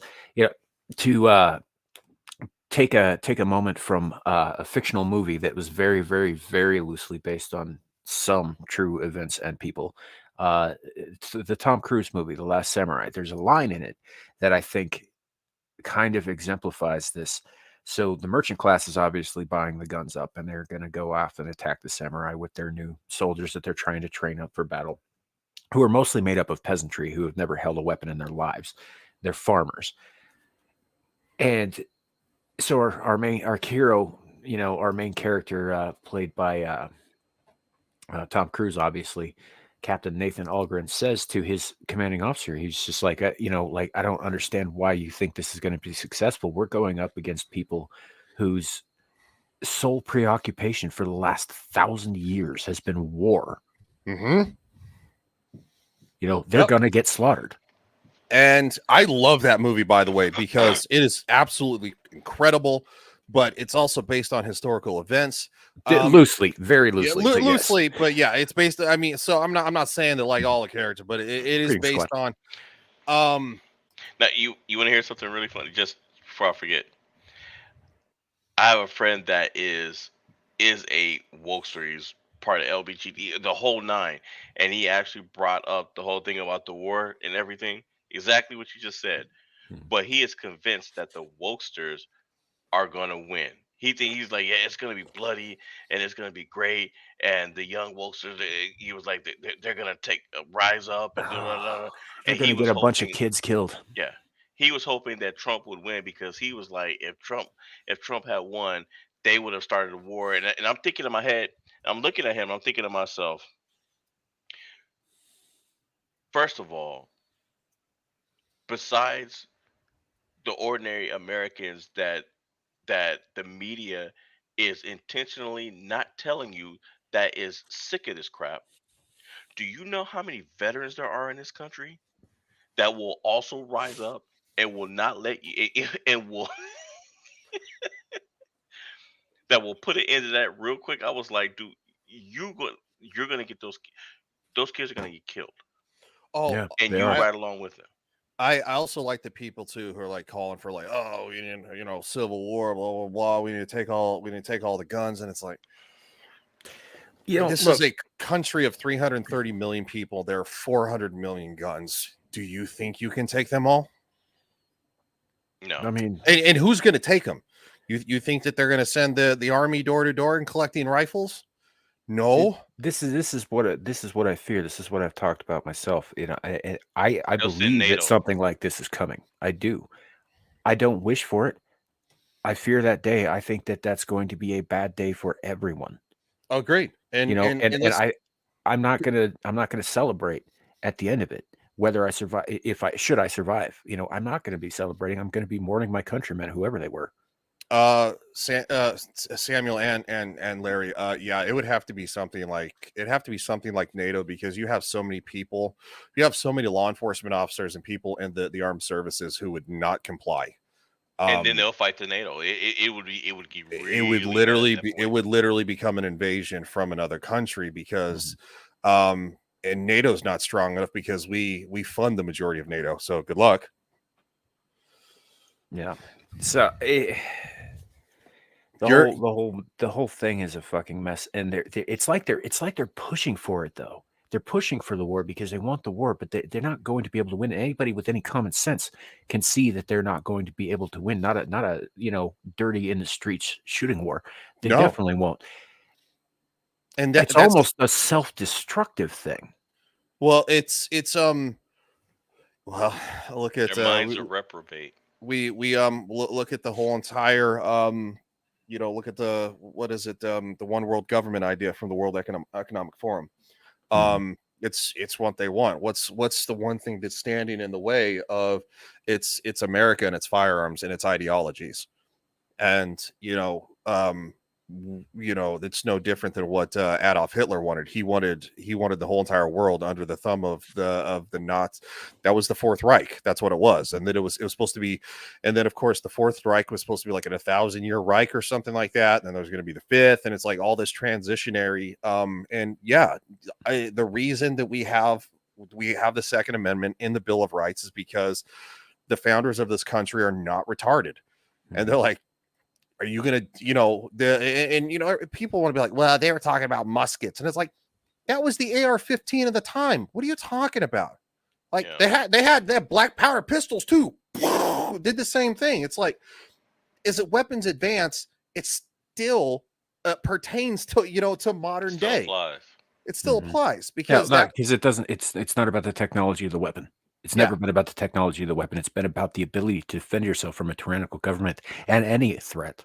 Yeah, and any threat that wants to take your rights from you, because as soon as you give that up, as soon as the guns go away, they go, "Oh no, dude, I don't like your ideas on the Twitter there. You seem like you're a danger to yourself and everybody else." And it's like, no. Well, I put a again, here's me being the keyboard warrior, but I did put out a tweet earlier this evening regarding exactly that, because our meat puppet in chief has been spouting off again.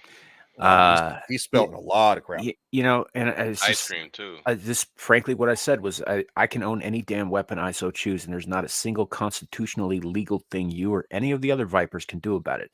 And as for constitutionally illegal things, which is what you're doing, well, that's what the Second Amendment is for. I know a place where I can buy an F-4 Phantom. That is an American fighter jet. Oh, I know what a Phantom is, yeah. I could buy one right now if I had the money. Right now. I can build a nuclear weapon in my garage, and there is not a goddamn thing they can do about it. I mean, they might be able to get me on environmental safety violations, especially if my shielding's not up to par, because I'd be giving everybody in the neighborhood cancer. But but it's technically within my rights. Shit. Dude, if I can't afford me a fighter jet, you ain't gonna want. Yeah, that's not gonna happen, buddy. But no, it's like there are places you can buy, like, it was basically anything from like there's certain actual military aircraft you can't buy. The F-14 Tomcat is one of them, because they're hostile nations around the world. Unfortunately, Iran is the leading one that still has like some 19 in service.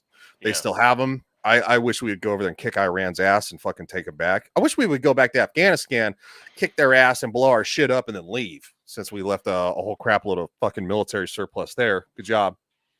But I can buy a UH-60 Black Hawk helicopter on the same website. A UH-60. Aside from the prohibitive cost, the only thing that would stop me from buying something like that is the fact that I don't know how to fly. Oh, I want to learn to fly so bad. But like currently, like having something like that would be of no use to me, because I don't know how to use it. Flight simulator. Hey, Right. Ryan, did you ever hear about what's that guy? Billy McFarland, the guy that did the Fire Fest and he got arrested. He's out, by the way. I haven't You heard of never that. heard about that? If you have Hulu or Netflix, because there's two different specials on it. One's called Fire Fraud, and the other's Fire Fest. But to make a long story short, he hired a pilot, and Ja Rule joined him. The rapper Ja Rule was in on it. They're on this plane. This guy had like a little private plane, and he was telling them that he could get the plane to go to zero gravity, to zero G's, which he managed to do. But just before he did that, one of them asked the guy, they said, "Where did you learn to fly?" And he said, "Oh, I downloaded a flight simulator program. You know, like the video game, the flight Mhm. simulator." He taught himself how to fly the plane using the flight simulator. They're in the air with this guy. He's going up towards the sky to do zero G's, and he learned how to fly using the flight simulator Yeah, and went zero G's and managed to get them down safely. Microsoft Flight Simulator is so accurate that you can actually learn to fly. Yes, I mean obviously there's going to be different parameters, but the basics are.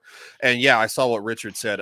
No, absolutely. I want to get my private pilot's license. I want to get my multi-engine. Then you can get your uh it's not jet engine. What is it called? I can't think of it. I looked it up a couple months ago, but yeah, you can get rated to basically fly a fighter plane. You can get rated to fly like a Black Hawk helicopter, a UH-60. Yeah. So it's yeah, I you bet that's can. what Tom Cruise has. I wouldn't be surprised. I know he has a P-51 Mustang. The Mustang in Top Gun Maverick is actually his. That's Yeah. actually his airplane. So which is awesome, by the way. P-51 Mustangs, man, that's a beautiful piece of history. Now if I ever have the money, if I ever have millions of dollars for whatever stupid reason that I would ever have that, I would absolutely, like, I would live somewhere with a lot of land. I'd have my own little landing strip, and I'd have a hangar full of airplanes and shit. Or I'd have a blast. And the government would leave me the fuck alone. No, Be like, you got a fighter jet, I got a fighter jet. yeah, no, they wouldn't leave you alone. No, they don't ever leave any of us alone. The only thing the best thing you can damn do is just try to stay off their radar as best as possible. It's like working for what is it? A multi what is it? Somebody who the micromanages you. It's like working for a micromanage company. They're going to be, the best you can do is try to stay out of their way. That's the US government. And unfortunately, it's a curse. We made it that way. It's literally a curse. This is something that, so Hollywood and fairy tales, they like to talk about, like, oh, we can break curses and stuff like that. No, you can't. That's not how curses work. The only thing you can do is get out of its way. Mm-hmm. And the government is the same way. Yep. And we made them that way. Mm-hmm. After 9/11, we just went, okay. And I'm sorry, TSA is fucking worthless.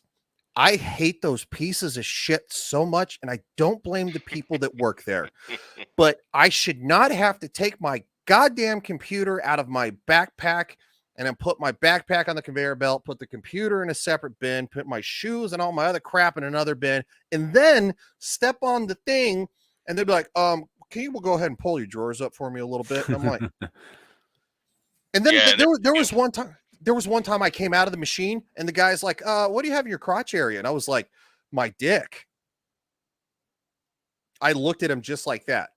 And he's like, well, can you pull it up a little bit just so I can see there's nothing there? I said, other than my penis? Sure. Like, I was that irritated because I'm like, are you shitting me with this? So you want to get at the nuts then? Like, what the fuck are you talking about, guy? What do you have in your crotch? They're gym shorts, bro. Genitals, buddy. I'm not snuggling. I'm not smuggling fucking hand grenades in my balls. Well, people are worthless, man. They are. Yeah. And then, but you only get special treatment if you pay the government a certain amount of money yearly. Then you get TSA pre-check. Yeah. I've never Because spent it's a too much money scam. on that. Because it's a cash grab. Yep. Grabbing the cash. So real Which is quick, what the current- Shadow, no Atreides shall live. Moving on. He We keeps should coming just- at me with we- that we should Atreides just- shit. And I have to should just remind him feed what him happened to that house. We should just feed him to Naomi and just let her feed him up. Oh, she's already got his claws in that kid. That kid can't escape. She's like Right. Nomi's Monday night punching bag. Appreciate it, Ozzy. Thank you. Yeah, So, and Squatch, if you're still here, pay attention to your email this weekend. Because I'm gonna email you. So just so you're aware of it now. pay attention. Yeah, TSA. I hate Hey, them so Shadow Sardaukar might be so much better, but Sardaukar also not fucking Atreides. What is this Atreides crap? I'm confused. Dune. House Atreides. Okay, yeah. See, I don't know the lore that well. Yeah, When it comes to Dune, so no, I don't know that. That does. I have. Okay, it reminded me of the movie though. I do remember that, hearing that name. Yeah, the Paul, our main character, right? His whole family gets slaughtered. They were Atreides. Yeah. Okay. Yep. Harkonnen were the guys who did the slaughtering, and them and the Sardaukar who worked directly for the Galactic Emperor. Yeah. No. I finally saw the Dune movie. The new one. When I flew home, I believe when I flew from Colorado, on the airplane. So that was like the only time I've. Before that was like the last one that came out like 98 or the early 2000s, wherever the hell that one was. That's I saw that one. That was like 4 hours long. Mm-hmm. So yeah, I don't know the lore behind Dune. It's extensive. Yeah, it's got appendices that rival Tolkien's. Yeah, I remember us talking about that. It's also a little too slow for my taste. And I used to think that about Lord of the Rings as a kid. It was a little too not as interesting for me. But now that I'm older, I really appreciate it. Even as an adult, Dune doesn't really grab me. I like the movie, but I feel like it could be a little. It could have been better. It could have been It could have been better. You're talking about the recent one, right? Yeah, the recent one. Do I think it was very pretty and kind of boring? I'd probably give it a 6.7. Did you see the Dino De Laurentiis one from '84? I don't think so. I wasn't even born then, so probably not. It's probably, it was the definitive version of Dune on screen for a long time. Until and then Sci-Fi Channel, I think in the late '90s, made their 4-hour epic, which is of a lower budget in terms of the actual production value, but I think first of all is a hell of a lot more accurate to the novel than the '84 famous movie is. And I think somewhat better, actually. But the '84 movie is a fun movie. It's just not terribly accurate to the lore of the books. In fact, most of the famous lines that people talk about from Dune are from that movie. They're not in the books. Yeah, no, I remember when I think it was like 98, the 91 8 came out on Sci-Fi. It was it's like a really big deal. Yeah. And I ended up watching it, and I didn't really understand it because I was 12, 13. It's like that. It's dense. It's super dense. Yeah. They pack a lot of stuff into as small a space as possible, and they tried to do that with the visual versions of the story. That's part of. I think that's part of the problem that I had with this most recent one, is that it just didn't. It felt like it was too spread out for that story. Hey, good night, Squatch. It just felt too drawn out, too spread out, too slow. And I don't mean slow burn slow. I mean it felt like fucking they had resurrected Stanley Kubrick and nothing was happening. I would agree. And I hate Stanley Kubrick so fucking much. He's done exactly 2 movies that I enjoy.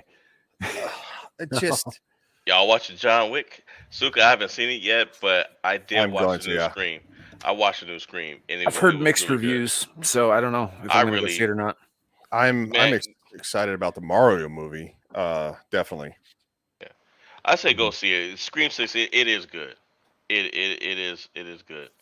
Shadow, it is not literally what happened in the book. It's the surface level of what happened in the book. There is a ton of context that they left out of that fucking movie, and they cut it in half. Yeah, you little bastard. So they didn't even have like a logical stopping point for that. They just split the story in the middle and ended the fucking movie. Yeah. You know, and that annoyed me too. I will admit that it was very, very pretty, and for the most part, pretty well acted, except for the guy who plays Paul. Didn't really care much for him. You know, and aside from the fact that he's just like this skinny little twerp, which I can get over, I just didn't think that he kind of felt like he was only half there. You know, and then and Zendaya, who I have seen do better work elsewhere. Yeah. You know, I just wasn't that invested in her character, but I thought most everybody else did a pretty damn good job, actually. Particularly, of course, you know, my favorite, Vladimir Harkonnen, as played by Stellan Skarsgård, I believe. He was fucking great. I think it had a pretty, I think it was a pretty decent cast. You know, the main character was a little dull for my taste. Zendaya, I've definitely seen her do a lot better. Like Spider-Man No Way Home, she was better when she was on fucking Disney Channel. Yeah, you know, she was, you know, really good in The Greatest Showman. You know, it just felt kind of flat in some places, and I'm not just talking about the pacing. So maybe, but then again, said it, you said it's a very, I remember the 98 one being, you know, kind of flat too, very, very slow pace. So I guess that's just part of it. But again, the pacing was more or less on par. That wasn't the issue. Again, my issue isn't with a slow burn. My issue is with the slow burn where nothing much progresses. Yeah. Whereas in the 98 Dune version, it was slow, yes, but it packed a ton of stuff into every second. So like you were absorbing information that you didn't realize you were absorbing that later comes back and makes sense. You know, whereas in this one, they just kind of skipped a lot of that, you know, and yeah, that was kind of my whole deal with it. Now I probably will go see the second half. And Richard, I saw your question. I believe it's coming out towards the fall of this year, the second half, I think. Yeah, it's supposed to be. So yeah, somewhere in there, unless it gets delayed or whatever the fuck. But yeah, I think it's supposed to be November again, right? Yeah, something like that. Yeah, so fall or early winter, somewhere in that range. But they probably want it to be already in theaters for the Christmas season. Would be my guess. And Shadow, if that's what it takes, fuck yes. It's like your whole generation is fucked up. You guys think that, like a movie's got to be over in like 90 minutes. No, it fucking doesn't. I grew up on Chuck Heston movies, motherfucker. You know, yeah, I miss the Ten Commandments is 4.5 fucking hours long. Yeah, right. Ben-Hur is 4.5 fucking hours long. I don't mind a long movie as long as it's good. Yeah, me too. Like I enjoyed the shit out of Avengers Endgame, and that movie's long as fuck. Mm-hmm. So and honestly, I didn't mind the length of the Snyder cut either. Long ass movie. I remember the Snyder cut, 4 hours long. Am I going to watch it most of the time in one sitting? Not unless I have the time, but I can watch half and come back, watch the other half. Yeah, there are a couple of moments in that I think where the pacing really fucking suffers, like the bit with the Icelandic chick just like singing for no reason. That there was no reason for that to be in there, and it drags. But overall, yeah, I thought the pacing was more or less okay in the Snyder cut. You know? Yeah, it didn't feel like 4 hours. It really didn't. Yeah, no, I mean, I got it. Not currently, but I got it on the docket that I want to watch it again because, you know, hey, Primal One. I know JV is a huge fan of James Gunn and the fact they're shaking things up. And look, I get it. You know, he's excited. I hope he's right. I got a lot I'm kind of with Nerdrotic on this one. I don't think it's going to go that well.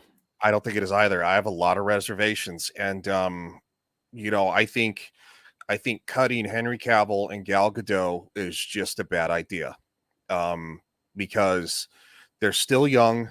You know, they're not much older than like say what Henry Cavill's 39, so he still looks like he's in his fucking 30s. He's a stand-up looking Gal Gadot. Like, what is she? She's like mid 30s or something like that, right? Holy Yeah, shit. she should be think coming so. up on her mid to late 30s now. Yeah. She's You keep in mind, she started out on I think the Fast and Furious movies, like something like Yeah, she 15 did. years ago. yeah. So she would have been She's my age. She's 37. It's like, yeah. she still looks fucking incredible. She looks better than my goofy ass. And I'm She not is in talking about just fantastic look. shape, and she has like almost no wrinkles except the smile lines. And honestly, that doesn't detract from her at all. It just kind of adds to it. And She's a very, very beautiful woman. she's a badass bitch. She was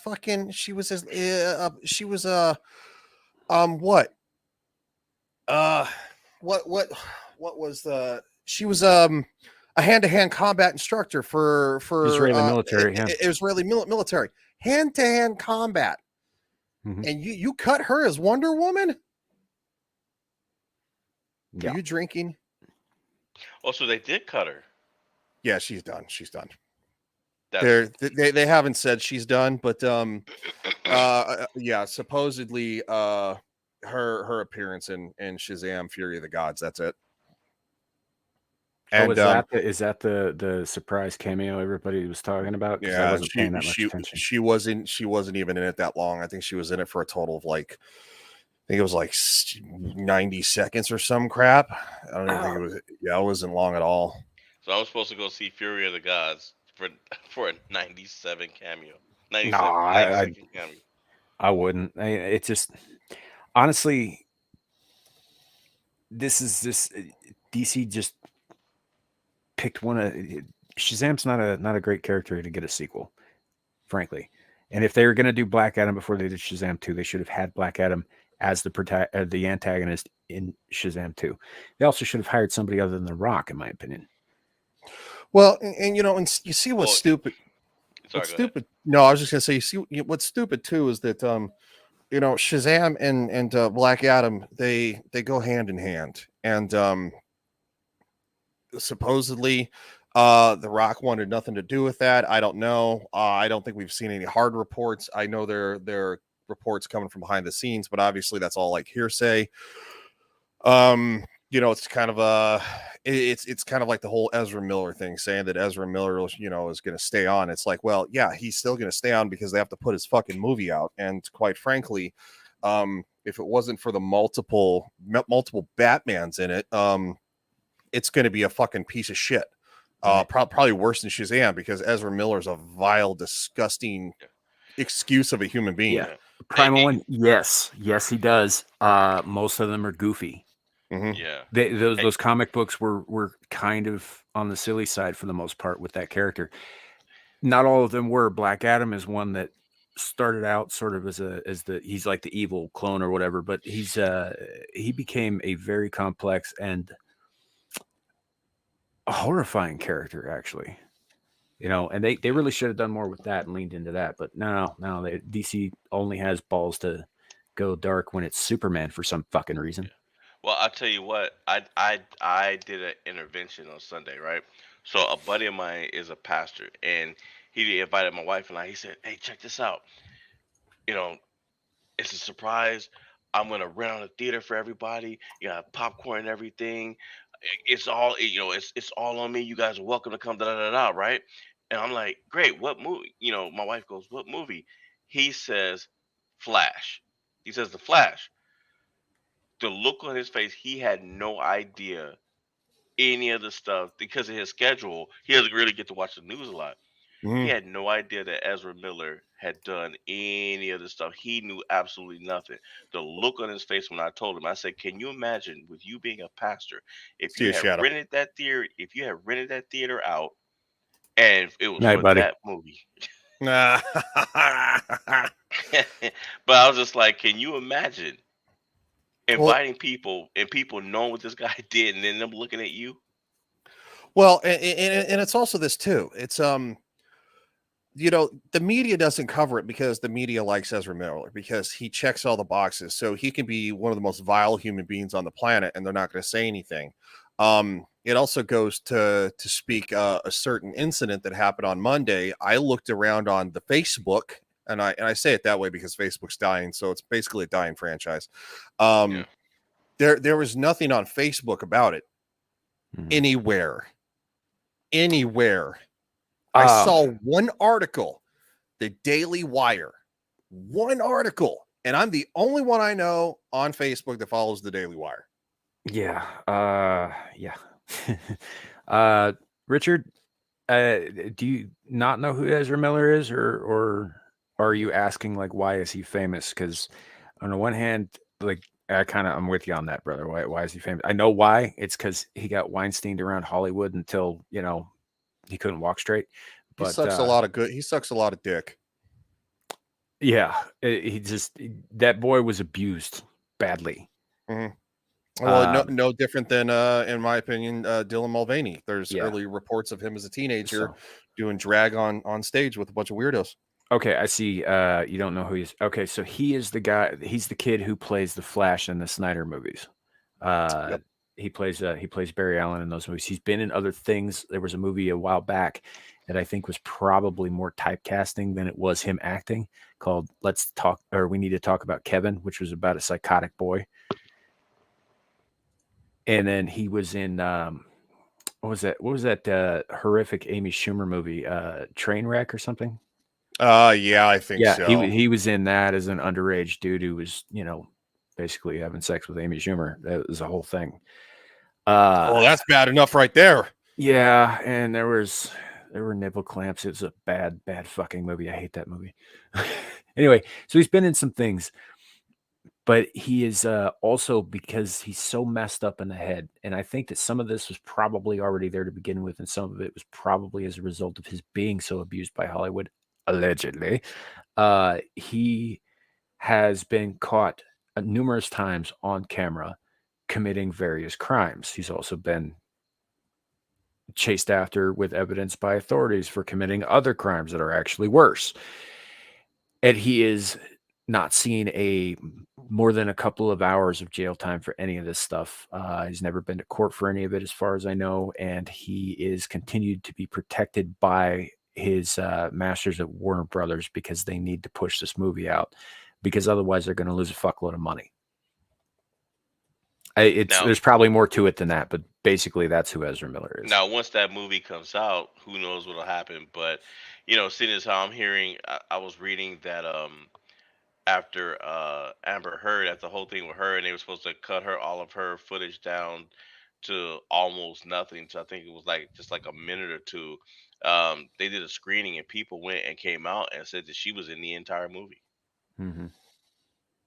And that you were saying that. Oh, of course she was. They only said that shit to get people to see it. Yeah. Sorry, you guys. We were just talking. You guys reminded me to cancel my Daily Wire subscription. Yeah.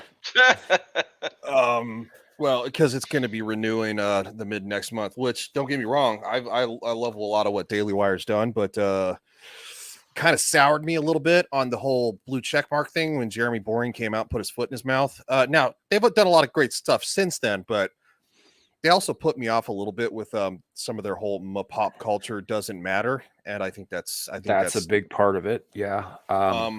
And then of course they want to step into the pop culture space sometimes when they feel like, I think in their opinion, they feel like it's beneficial for them. We covered that. You and I have covered that shit. They need to step the fuck off because they weren't there for the whole time. Yeah. So if they go back to like the documentary "What Is a Woman" was awesome. Great. I'm not denying that they've done some really good work. They have, but they need to stop talking about woke Hollywood and crap like that. Talk about why Hollywood is a bunch of creeps. That's cool. Mm-hmm. But stick to politics because that's what you guys know. And even if it's a sarcastic joke, Matt Walsh saying that if you play video games, Matt Walsh is a prick. Oh yeah, he is a prick, and everybody knows he's a prick. Half the time, I don't necessarily. I think he's just trolling. But it's also very off-putting because it's like, all right, dude, just shut up, stay in your lane. Like, he's half the shit he says is just to piss people off, and the other half he says he's dead serious about, but he almost always couches it in terms that are extraordinarily condescending. Yeah. Which is off-putting if you want to maintain an audience. I'm sorry, but it is. There it is. There are only two guys who are at Daily Wire that I consistently can, stomach. Andrew Klavan and Andrew Mike. Klavan is great. Yeah, Michael and Michael Knowles. Knowles. Those two guys, I think, are generally speaking more than fair and most of the time less than condescending. Yeah, everybody else who fucking works there, including Brett fucking Cooper, gets that air of like, we know better than you do. It doesn't matter. I know it doesn't matter, but I can still comment. Come on. It still doesn't matter. They get this air of like, we know better than you do, so you'd better pay attention and listen to us. This is the exact same fucking problem that I have with proselytizing in the first place. And I'm whatever the thing is that you're selling door to door, right? You don't get to tell me that you fucking know better than I do. You just don't. Period. It's the same any thing more than I get to tell you. Yeah, it's the same thing with Jack Posobiec or Cernovich or Cat Turd or even AOC. All these people. It's like you have one fucking lane. Stay in your fucking lane, and that's a term that I learned from the Army. Stay in your fucking lane. Yeah, right. Exactly. Well, and that's what I'm getting at with Klavan and Knowles is those two guys. You're probably not going to change your minds on anything, but they'll have the goddamn conversation with you, and they will treat it as an honest conversation. Guys like Shapiro and Walsh, they're not hearing a goddamn thing you're saying. They're just waiting for your mouth to stop moving so that they can, lecture at you. Yeah, and trust me, there's a lot of stuff that a lot of things I've liked that Matt Walsh and Ben Shapiro have said, and but there's also a lot of things I don't disagree with, and both of them are very finicky about our former president. It's like, okay, that's great. You guys love Ron DeSantis. I love Ron DeSantis too, but I kind of agree with Jeremy from Geeks and Gamers. He doesn't have the world-renowned star power that our former president does. It's like, love him or hate him. It goes both directions. I got a feeling about Ron DeSantis. Like there's something not right under his skin.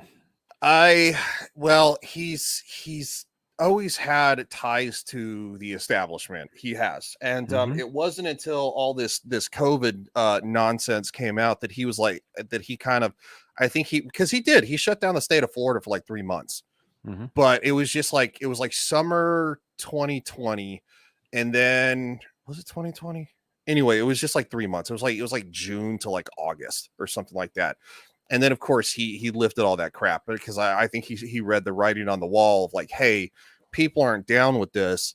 And so instead of doing what, everybody else was doing, he's like, well, we're done. Be careful, go out, live your lives. But, that's all the best. It's one of the reasons I like Kristi Noem so much. But if you South Dakota didn't shut down at all. Yeah. Yeah. We got a lot of elderly folks in Florida, and we didn't lose a lot of them. I think that very much is a testament to how they handled it compared to New York, who had it seemed like they were stacking bodies like cordwood. That's because of what Cuomo did, though, because he was intentionally putting them in those nursing homes, knowing that there was people that were COVID positive. Yeah, yeah. So Whitmer did the same shit and pulled her mom out. Said, "No, Mom, you come with me." And then, our wonderful Secretary of Health did the same thing. Pulled their parents out and then stuck a bunch of people in. It's the whole thing's fucking horseshit. But and I will give DeSantis credit for only playing ball as long as he felt he had to on that. But there's just something about the guy that just rubs me the wrong fucking way. And it may be nothing. It might just be, just a feeling. But I have that feeling and I can't ignore it. You know what I mean? He made a really good statement today about the whole entire indictment. I will say this. I was watching Jeremy from G&G stream. It bothers me a little bit that he wouldn't say who was indicted. But at the same time, though, I think that he was, again, reading the room, and he caught a lot of crap when he said that he wouldn't participate if they tried to indict him, just a couple weeks ago. And I think he realized that was a poor choice. So now I think he's kind of like going, oh no, we're not gonna help. You gotta, but because we all know that if this goes, obviously goes forward, Yes, It's a stunt. They're trying to break down credibility. They're trying to prevent the guy from being able to run again. I think it's a waste of time. I think they're doing it to take the attention off of what happened in Tennessee. Yeah, Because the absolutely. narrative, because it destroyed the narrative, and then you Which see what happened today, where those activists they basically just committed a January 6th on the Tennessee state government. They I kicked the heard that doors there down were there. 2 different state capitals that got that treatment today, not There just were Tennessee. it was Tennessee and Kentucky, Yeah. the LGBTQ, they had their own version. They had their own shaman out there screaming and hollering and doing stuff. Oh, I saw that too. Yeah. no guy with the devil horns. Yeah, Not like bull horns, but devil horns. they yeah, they were were devil horns. they were antelope horns, but yeah. No, they were devil horns. That's what was reported. Yeah, Well, I saw they're- them. They were yeah, antelope horns. They're antelope horns, but they're twisted. They're on the face he had going Right. on was like, yeah. Well, yeah, and he had his face painted up the colors of the trans flag, except the pink, which he was wearing around his shoulders to symbolize that whole thing. I still No, say they're devil horns. I mean, you could say whatever you like, you know. Leave me alone. I'm just saying that, it's like the whole devil thing that comes from some politicking from hundreds of years ago, but sure. The whole half goat, half man look. Yeah, I mean, I just when it comes to the state of politics, the media, and Hollywood, I'm fed up with all their crap, and so that's why I do what I do. Yeah. And I think everybody, normal people, are waking up and they're tired of it too. Like they're tired of this horse shit, and that's why more and more people are coming to weirdos like us on YouTube, because we're just fucking honest. It's like they don't have to agree with what we're saying. I think they're just like, oh look, it's an honest conversation. Isn't that refreshing? Mhm.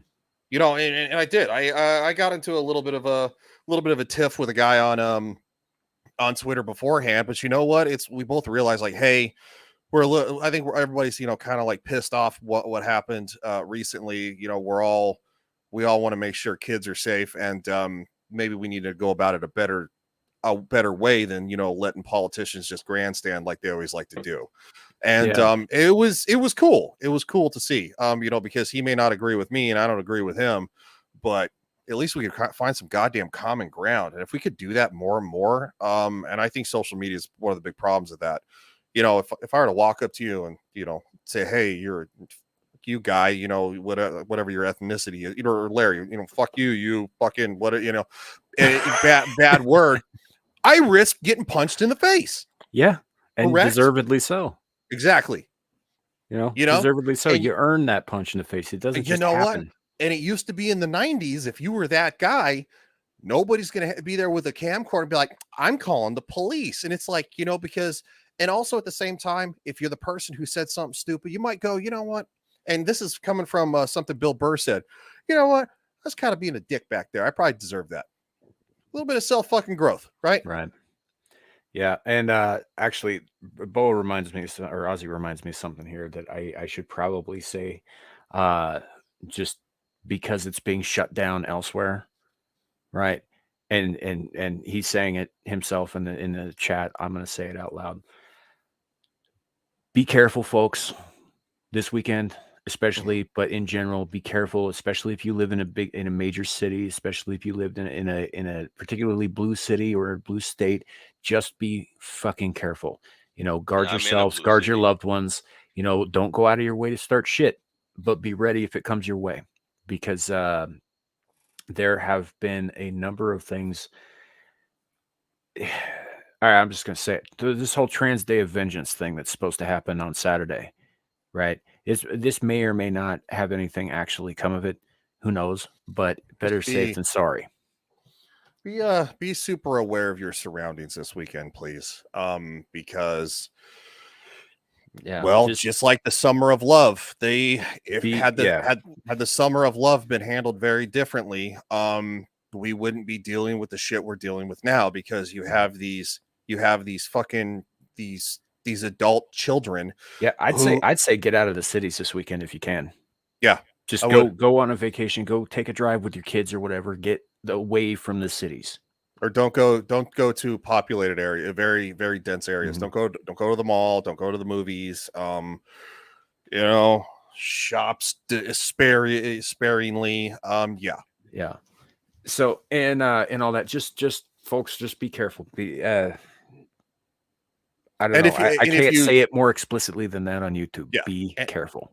And if you do decide to go somewhere, and if you have the legal authorization to do so, maybe bring some backup.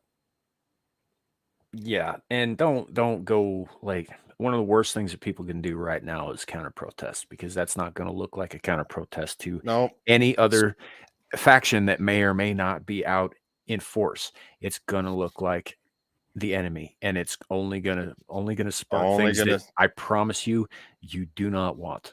Yep. You know, It's what they're looking for an excuse, because these are giant children who are throwing Throwing the a worst massive tantrum.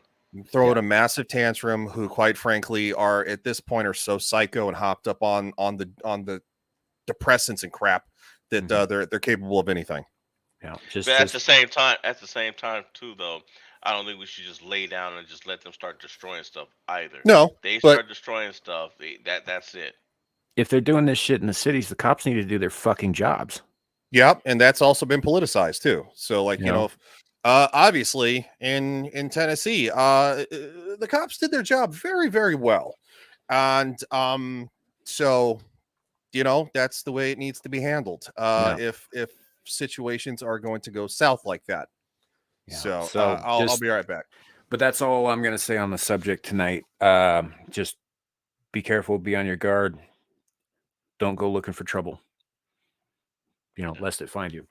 I will say to Beak, though, Brett Cooper's videos, I have seen a fair number of her videos too. You got to keep in mind that she is only about a year older than Shadow is.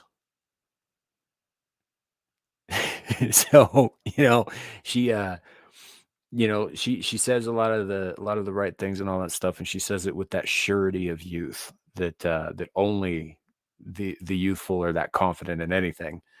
But yeah, she's it's just cute, and so she gets a lot of her licks in, and she's not always wrong. And Shadow's not always wrong either. We give him a lot of shit. He has some takes that are dead on balls accurate, but they're not tempered with experience or age. They just aren't. And neither are hers. So I don't know. Have you watched any of Brett Cooper stuff, Larry? Name some of his movies. Brett is a woman. Well, whatever. I don't know. I was talking about her YouTube shit. I've never heard of her. She is the youngest member of the Daily Wire staff. Yeah. She runs a channel called The Comments Section. Yeah, she's a big YouTuber. She got noticed kind of like what's up? Yeah. She used to be an actress. I don't have any idea what she was in. I don't think I ever saw any of those things. She looks like she could be in Ben Shapiro's Family. I mean, she's like 21 or something like that. Yeah, like I was just young. telling the chat that she is only a little bit older than Shadow, so take her takes with a grain of salt, because she has not been tempered with wisdom or age. I mean, yeah, she like I said, she looks like she could belong in Ben Shapiro's Family, but she got a rockin' bod, I'll tell you what. But no, she's another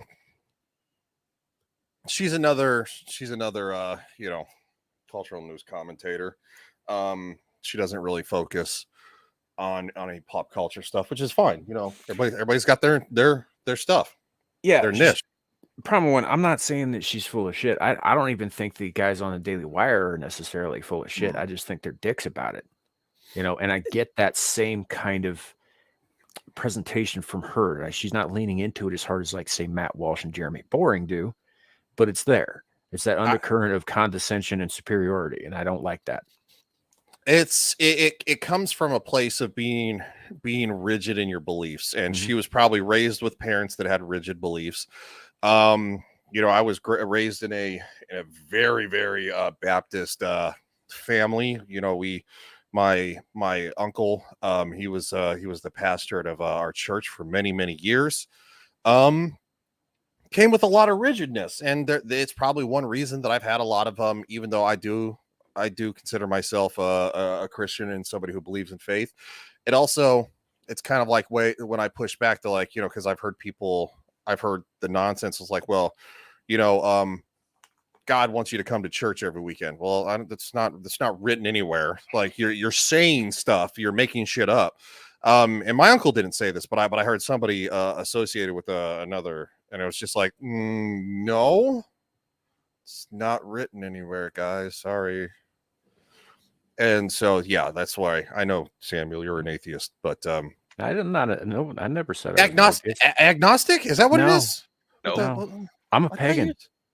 That's right. Polytheist, buddy. Sorry. Okay. Polytheist. My fault. Pagan. Yeah. No, I never said I didn't believe in him. I just said I don't fucking like him. Yeah, sorry. It's I could not remember what you said. But it's one of those things. I'll say Republicans and severe conservatives are so far up their own ass that they can't see the light, on the other end. Yeah, and they generally don't like counting people like me and among their ranks because we don't share the same faith. Well, it's also one reason they don't like a certain former president too, is because he doesn't check all the boxes and he has no problem with saying what he means instead of saying what's politically within the guidelines they like. Well, in my case, like, there is a storied, bloody, nasty history between pagan cultures and Christian cultures. Oh, yeah. It goes back thousands of years. It's super fucked up and on both sides. And so it's hard a lot of times, even for those of us in the modern age, to get past that bad fucking blood, because that bad blood is very real and it's very, very old. And it crosses continents, and all that. So it is hard for us to understand sometimes, especially on the Christian. Honestly, Christians have a harder time with this than we do. That we might actually have some things in common. We might actually share some values. See, and I think that's stupid. That's so short-sighted. Yeah. And I think that's it's like it's kind of funny that a group of people that has been persecuted in history, because obviously look what Christians have been persecuted, Muslims have been persecuted in some places, Jews, pagans, all that stuff. It's like a persecuted group of people shouldn't persecute another group of people. It's like, what are you doing? But then again, I think outside the box. I don't get into this rigidness, and that's what happened. I mean, just looking at the time of Christ, right? So the Jews are subjugated by the Romans, who stole most of their shit from the Greeks. They're technically pagans. They go and they put the boot down on those guys, and then the Christians show up and they're just like, oh yeah, we're changing things up. And the Jews are like, well, fuck that noise. And the pagans are like, yeah, fuck that noise. And so everybody goes after the Christians for a while, and they do horrible, fucked up shit to them too. And eventually the Christians turn the emperor of Rome into one of them. And he just decides all of a sudden, okay, we're all Christians now. And they swap places, and then they try to wipe out all of the other pagans. Yep. That's literally what happened. Yeah. Oh, and not to mention that the Jews are the ones that turned Jesus over to the Romans. So they turned over a fellow Jew to the Romans. Yeah, and if I remember the story correctly, Pontius Pilate, who was a pagan and a Roman, the local magistrate or what have you, he was like, look, we got other things to worry about. We got this murderer Barbarus over here, or Barabbas, or whatever the fuck his name was. Barabbas. And we got these this other thing I got to deal with over there. It's like, look, I don't have time for this carpenter who looks like he didn't do anything wrong. It's like, I'm going to leave it up to you guys, because it's really not my fucking problem. Ozzy says keeps trying to drop to 144p. I'm watching the stream at 720, so I think you're having internet issues, dude. Yeah, it might be on your end, dude, because it looks fine on mine on multiple devices. And Samuel knows that I probably have some of the best internet out of all of us, because I stream from one computer and I moderate from the other, and I share and mix and match, and it's like, yeah, I do a lot of crap all on landline. So I think it might be your internet. Maybe reset your phone or something. But also could be YouTube. YouTube does fuck up all the time. Yeah. All the time. Excuse me, gentlemen. Sorry. I'm afraid. No, you're fine, but I have to take my leave at this point. I'm still on baby watch, so yeah. No worries. I don't want to be dead to the world, and she gets up at 6 a.m. Hey, it's time. Yeah. Hey, you're gonna let me know when you guys are off to the hospital, right? Yeah, I think she's dilating a bit, because she was breathing really heavy earlier today. And I Okay. was just like, yeah, Maybe a little precursor there. I think so. I think so. Okay. But yeah, if by all means, Ryan, take over. I mean, no. What are you giving him that invite for? I was gonna say, I mean, we can continue to go. I'm not tired. I have time myself. If you're good to go, we I'm can good keep to having go. this conversation because I'm liking where this is going, and this is something that actually. So Larry doesn't talk about it too much publicly because he feels that faith is personal, and I happen to agree and respect with that. But what he, I mean, he's mentioned it before. He's Christian.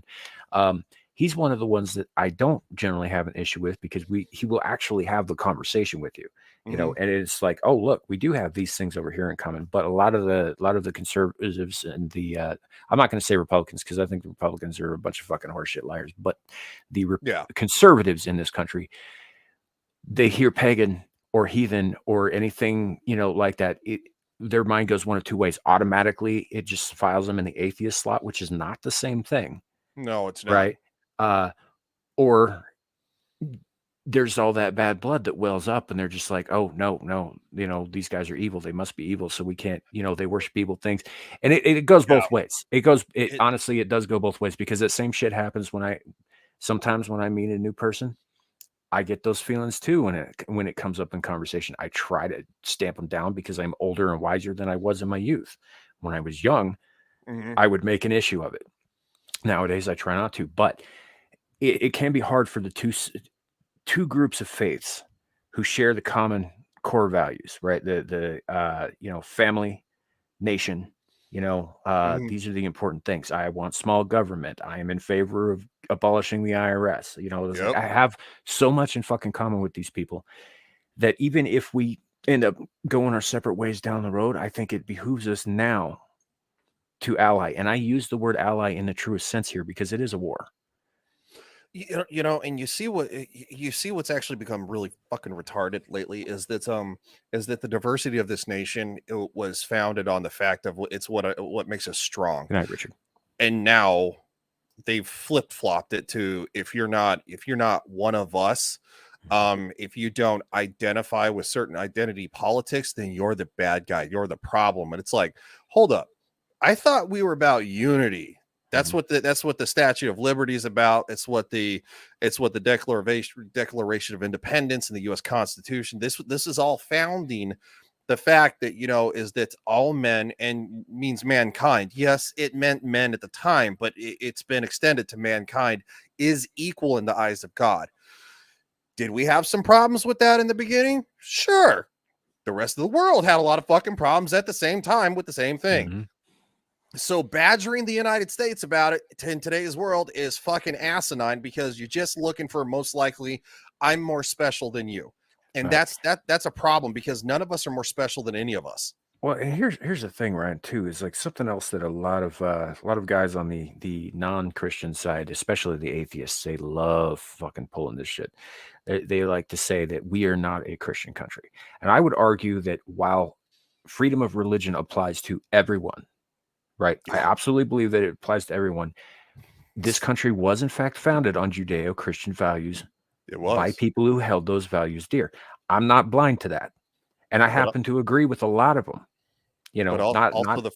Also the First Amendment is literally freedom of religion. Yes. That means everybody. Precisely because when the initial pilgrims started coming over this way, it was for freedom of religion. They were being persecuted.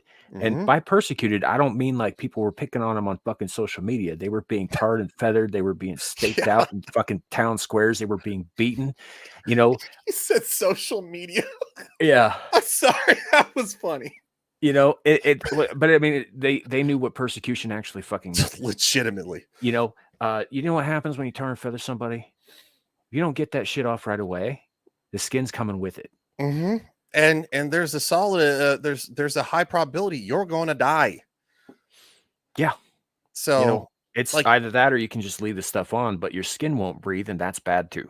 Yeah, it was literal persecution. So that's why they're like, hey, it's also like it's one nation under God, and it's like it doesn't necessarily have to be like it doesn't have to mean Well, no, it's because the guys who wrote that shit down all had that in common.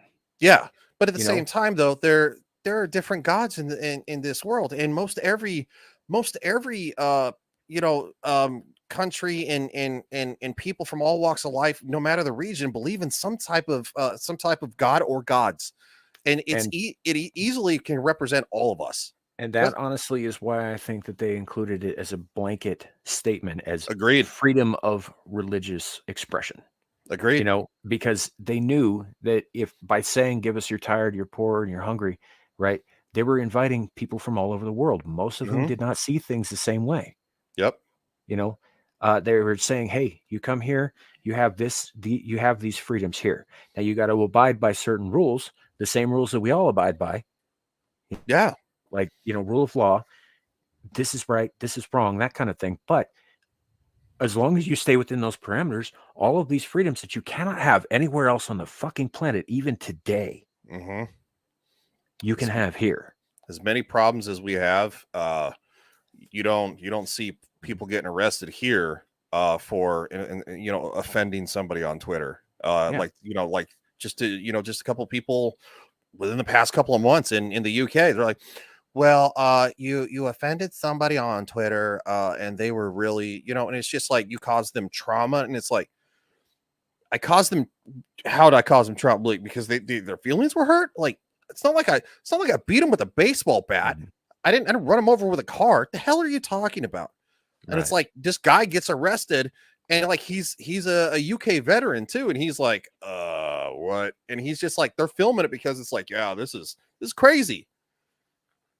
Like, yeah, Ozzy, I understand that, but it isn't about it being policy. It's a part of our lore and our history, and it's what we tell people. Like those of us who believe in the American dream, and I realize it's so fucking precious few these days, but those of us who believe in it believe in the words on the Statue of Liberty. 1,000%. We believe in it. What we don't believe in is people sneaking over the fucking border and not letting anybody know they're fucking here. Yeah. Which look, because number one, that's a safety issue for them too. If nobody knows where they are, right? They're in a foreign country where they don't necessarily speak the language, right? They don't necessarily understand the customs and stuff. It is far too easy for illegals to get kidnapped and coerced into something that is bad. Sex trafficking, for example. It's too easy for them to get hurt as well. The whole process is designed for everybody's benefit. We're the easiest country in the world to gain citizenship to. There was a time, and I'm not saying it's ruled out, depends on how much money I have one day. Like I said, I have many investments in many different things. They may amount to nothing, or one day I may have a $1.5 billion. Especially with one company. So it's like I looked at getting dual citizenship because I wanted a kind of like a retirement home in Iceland, a plot of land away from everybody. My closest neighbor might be a mile and a half down the road. I thought you weren't you still planning on that long term? Yeah, no, I am. That's still definitely a possibility. I mean, but at the same time, you have to you have to think reasonably too. Do I think I'm going to live in Colorado the rest of my life? Maybe not. I don't know. But I'm very much like you. I like to be left alone. Are we ever completely alone with the government? Any government? No. The best we can do is isolate ourselves in a sense. To gain Icelandic citizenship, you have to prove not just that credit wise, financially, stability, the fact that you'll actually be a positive on the economy. You have to get approved by the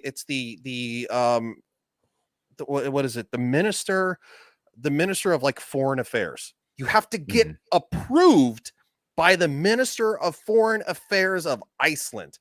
And they say the average time takes about 10 years. Yeah, I think that there are obviously political reasons for that, but there are also probably logistical ones because Iceland's not that fucking big. No, it's not that big. You know, they don't want everybody coming over because they're going to run out of space pretty fast. Yeah, no, and well, even look at Canada. You have to prove that you will be.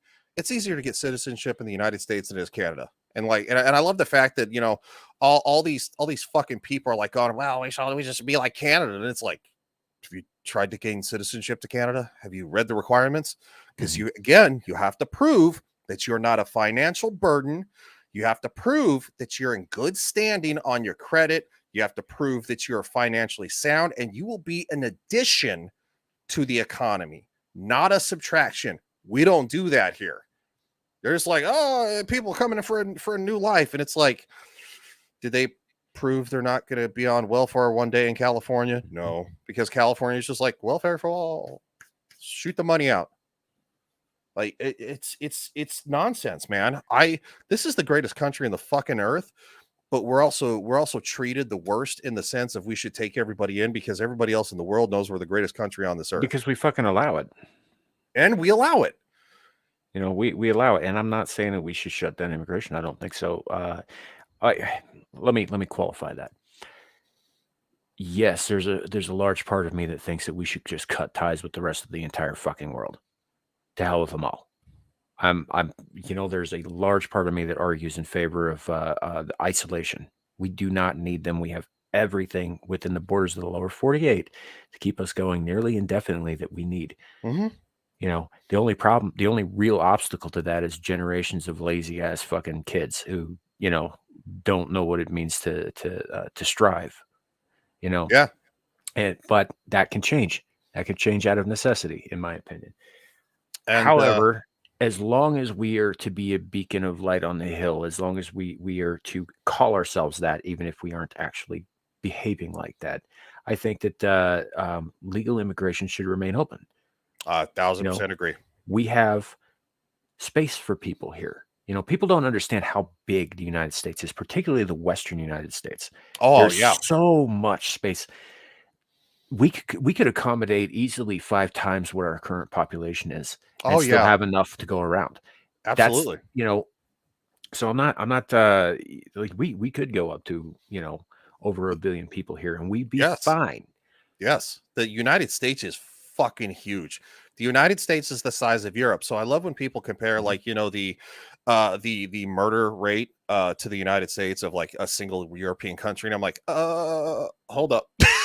Like, hold please. And I see what I see what Ozzy said in the chat, and I'm not fighting with nobody. So this isn't something like, I'm going to be all derogatory. Not that easy to get into the U.S. No, of course it's not that easy to get into the U.S. It's not that easy to get into anywhere. We're just the easiest country to get into. I cannot go to the Canadian border right now without a passport in my hand and walk in. They will not allow it. They just will not allow it. And so the thing is, though, is that of course we have a person on the panel, Nomi.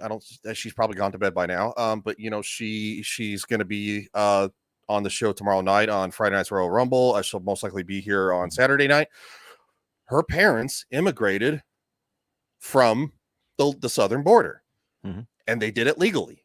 And so she is someone who very much so. She's very much against illegal immigration. She's like, no, my parents did it the proper way. No.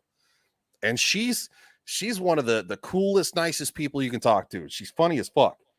But no, she's not for this handout crap, because it's like, anybody who's had family members immigrate to this country, it's like, well, why did my family members have to do it one way, but we're handing it out like candy in a different direction? That's not cool. We're all immigrants at some point. This is a country of immigrants. On my father's side, my father's people immigrated from Hesse, from Germany. During right around the time of the Civil War, maybe a little earlier than that. It's actually possible there might have been 1 or 2 of us here during the Revolutionary War when all those mercenaries came over. But I don't think that we've been like, an established family here in the States the entire time the States has been around, at least on his side. On one side of his side of the family. On the other side of his side of the family, we've been here for thousands of fucking years. Well, yeah, You yeah, know? no, and I'm actually I sit there with you because so my family lineage is English, Irish, Dutch, and then of course somebody decided once they got over here they were going to hump one of the locals, and I got Blackfoot Indian in my family. So Mhm. like I'm literally I'm immigrants on one side and then one indigenous lineage of family. It's like Oh yeah, I'm right there with that's you, buddy. I'm a European mutt of epic yeah. proportions with a liberal percentage of Oglala Lakota, and then on my mother's side, because she came up in and around Oklahoma, where the 5 civilized tribes after the Trail of Tears ended up settling Mhm. and or being settled rather, um, Creek, Choctaw, and Cherokee on my mother's side, but only a little bit. But on my father's side, fuckload of Oglala Lakota. Yeah, I And the mean, I'm rest of it is mostly German, Welsh, English, French, like it's just a hodgepodge of Euro trash, really. yeah, You yeah.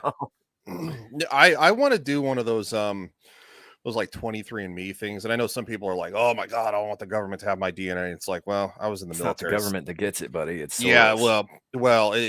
it's one of those things. It's like I've been in the military. I go to the VA hospital. Like I'm screwed. Yeah, they've Like already got yours, dude. You're fucked they anyway. they So. they could pump out 100,000 clones of me, just retarded as fuck, and give them a rifle and be like that way. Like I could see that. I could see 100,000 clones of you, but you all look like the fourth clone in Multiplicity. yeah, She touched my Peppy yeah. Steve. Oh, Multiplicity. That's such a great movie. Yeah. Michael Keaton, man. When you make a copy of a copy and it comes out a little fuzzier than the original. Yeah, yeah. Well, I mean, shit. Well, the Germans learned how to do it a little bit. I gotta talk about that, but Boys of Brazil. yeah, yes. Well, good old eugenics. The United States perfected that. Well, took it, and then of course a certain individual perfected it, but we started the eugenics process. Go USA! Yay! Which is funny because then we took all their best scientists and I know it co-opted their research into ours, and now we have the best medicine in the world. I know, it was like a circle of assholes. We started it, they took it and perfected it, and then of course we stole them back. And what's funny is that a certain individual from World War II actually credited us for starting it. And he's like, "Oh yeah, we wouldn't have been able to get we wouldn't have been as far as we were if it wasn't for the Americans." And it's like, okay, Yeah. Right. Oops. And that's like that, just like what I was saying about the history of pagans and Christians. It's just a cycle of assholes being dicks. Mm, Really, it yeah. is. It's just, and it's as true all over the fucking world. There's Mhm. always, two sides, and one of them gets one up on the other, and they just treat them like shit until the other one finally gets a leg up and starts kicking back. Yep. And it's just, I mean, what was that in the Hutu and the Tutsi in Rwanda? I think it was, right. One side or the other has been like trying to wipe out the other tribe for thousands of years, and it's gone back and forth. The only reason we know about it is because we had interest there at the time, in the 90s when we went in. And it just happened to be the one side's turn to get one over on the other Well, because they had been at each other's throats for like 3,000 years. yeah, well, it kind of goes back to even African history. It's like, well, who are the first slave owners that sold them to the white people? And it's like Right. the black That- people. There's that too, but like that's how many white people sold white people into slavery? Oh, absolutely. You're shitting me. It's If are you the kidding?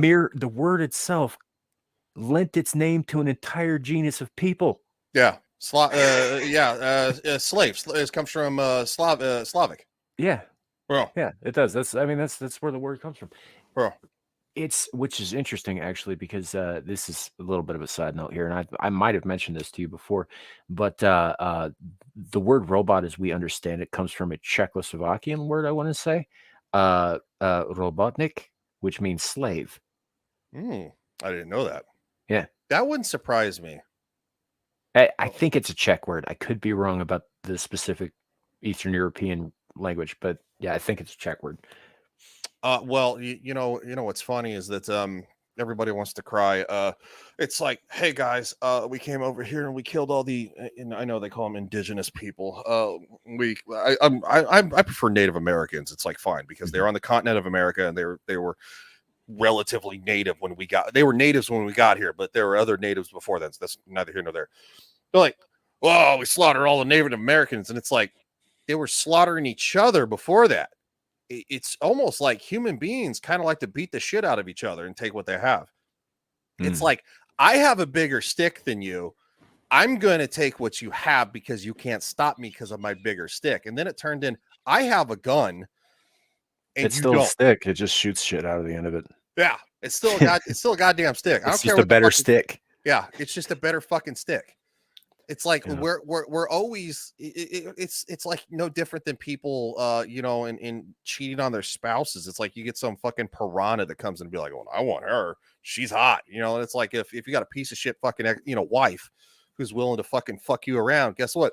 Guess dude had a bigger stick. Sorry, I don't know what to tell you. Them's the breaks. I mean, it sucks for the other guy, but that's just kind of the way it is. Yeah, human beings are kind of buttholes. Well, no, we absolutely are. We're animals, and I don't mean this in the sense that we're like, we're primates and blah blah blah and all that stuff. I don't know if I have any fucking idea about that. I think that science is a little fuzzy on the subject. I'm saying that in our souls, we're animals. We're brutal. We're selfish. We're uncaring. We have shown a remarkable capacity for cruelty and mercilessness. Yep. No different than the rest of this fucking planet. And that, which is, it's what we are. Now, we've all agreed, for the most part, to live by more or less civilized rules. But, do you ever read any Robert E. Howard? I don't believe so, no. Okay. So he's the guy who created Cole the Conqueror, Conan the Barbarian, Solomon Kane. I have not read those, but obviously I'm familiar with the works, and I've seen, obviously, media offshoots. He wrote a bit, and I can't remember which story this was in. It might have been the Queen of the Black Coast or the Black Citadel. I don't remember which one it was. Where Conan is pontificating on the nature of barbarism versus civilized men, because he's encountered civilizations at this point. Mm-hmm. And he comes to the conclusion that it's better to be a savage than it is to be a civilized man, because a savage will not poison your food if he invites you to dinner. If you piss off a savage, he'll just split your skull open, honestly, to your face. Mm-hmm. And that was the conclusion he came to. Is like, yes, savages, barbarians are brutal by comparison, but they don't stab you in the back when you ain't looking, and while they smile at you in the mirror. They don't. They're honest. About what they are. It's basically civilized men, on the other hand, are not. Civilization is based. Yeah, it's called entirely on lies. We lie to ourselves about what we are, and then we lie to everyone else about it. It's and if the fabric of everything that's based on it is like, we're basically screwed. So it's like, look at it wouldn't take long if you ran out of food at the grocery store. How long do you think people are going to last before they start kicking the neighbor's door in to see who's got what? Yeah, Primal One, I'm pretty sure that was the Bloodhound King. Yeah, it was you and me, baby, ain't nothing but mammals. It's a great song, by the way. Yeah, it is. It's super dirty, but it's really funny. It's fucking hilarious. Did you ever watch a music video for that shit? Yes. Yeah, they're wearing those monkey suits with the big ass ears the whole time. Yeah. It absolutely is. And it's so funny because they used to play that shit on fucking MTV. I used to watch when I was in like middle school and high school. The TRL countdown or whatever it was with Carson Daly. Yeah. Right. It was Total Request Live, right? Yeah, Total Request Live with Carson Daly. Yep. Much more simple times. God, do you remember Headbangers Ball with Matt Pinfield? No, I don't think so. Oh, you probably were too young to stay up that late. Well, when was it on? It was usually on after midnight. Oh yeah, no, I was way too young. You know what really fucking pissed me off is that even it wasn't until I got to high school was I allowed to no, it wasn't until my I could drive my junior year that I was allowed to stay up till 10 p.m. Like other than that, everything else, I had to go to bed at fucking 9 o'clock. Yeah, well, this was the only show where they actually played metal on fucking MTV, and they only Okay. had like an hour and a half a night to do it. Well, that's back when they actually played fucking music. Yes, Now it it's was. like it's all, and then of course VH1 was a thing. Now it's just all fucking crap reality television. I Well, think see, VH1 used to be just music too, and then they got Mhm. into that behind the music shit, Yep. and that turned into everything else. Although I would say that VH1 has stayed truer to its original form than fucking MTV ever did. Well, it was also the writer's strike that came about in what? When was it? Like 2004. 2004, was it? Yeah. Mhm. As the Yeah, because that fucking was right in the middle of, I think, the second season of Heroes, which I was very into at the time. Yeah, it was the writer's strike fucking killed everything. And then of course there was another a partial writer's strike that I know that it interrupted a couple of shows that I liked after I got out of the military in 2006. Battlestar Galactica got interrupted, I think, in its second season as well. And that's when we started getting all that fucking, reality television, because even though it's produced, it was easy to produce Yeah, without it's actually cheap having. as hell. Yeah. And You now know? we're stuck with that crap. You didn't have to pay writers. You barely had to film shit. I mean, you just could just set up cameras around the fucking house. You didn't actually have to hire camera people for that. Mhm. You know, like they was super cheap and easy to produce. So they started selling the American public, and by extension, the rest of the world, on this garbage television. Yep. But I would say that it goes back much further than that. But yeah, you're right. That's the Well, that's the point where it became super prevalent. But I'd say it probably even goes back to the radio quiz shows of the 40s. I It's would agree. just Yeah. like that's where it started, because radio quiz shows became game shows and so on and so forth. And that led to things like Donahue and Oprah, which led to things like Jerry Springer, which led to reality fucking television, that and Cops. I mean, yeah. Well, yeah. Cops it was huge reality television. I mean, yeah. I remember watching that. Well, it was Saturday nights. Was it Friday or Saturday nights? I can't remember. Cops, and then it was America's Most Wanted.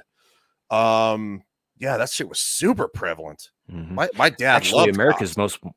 Most Wanted. That was with what was his name? Walsh. Joe Walsh, not Joe Walsh. John Walsh. John Walsh. Yeah. So John Walsh. You remember why he started doing all that? Because his son went missing.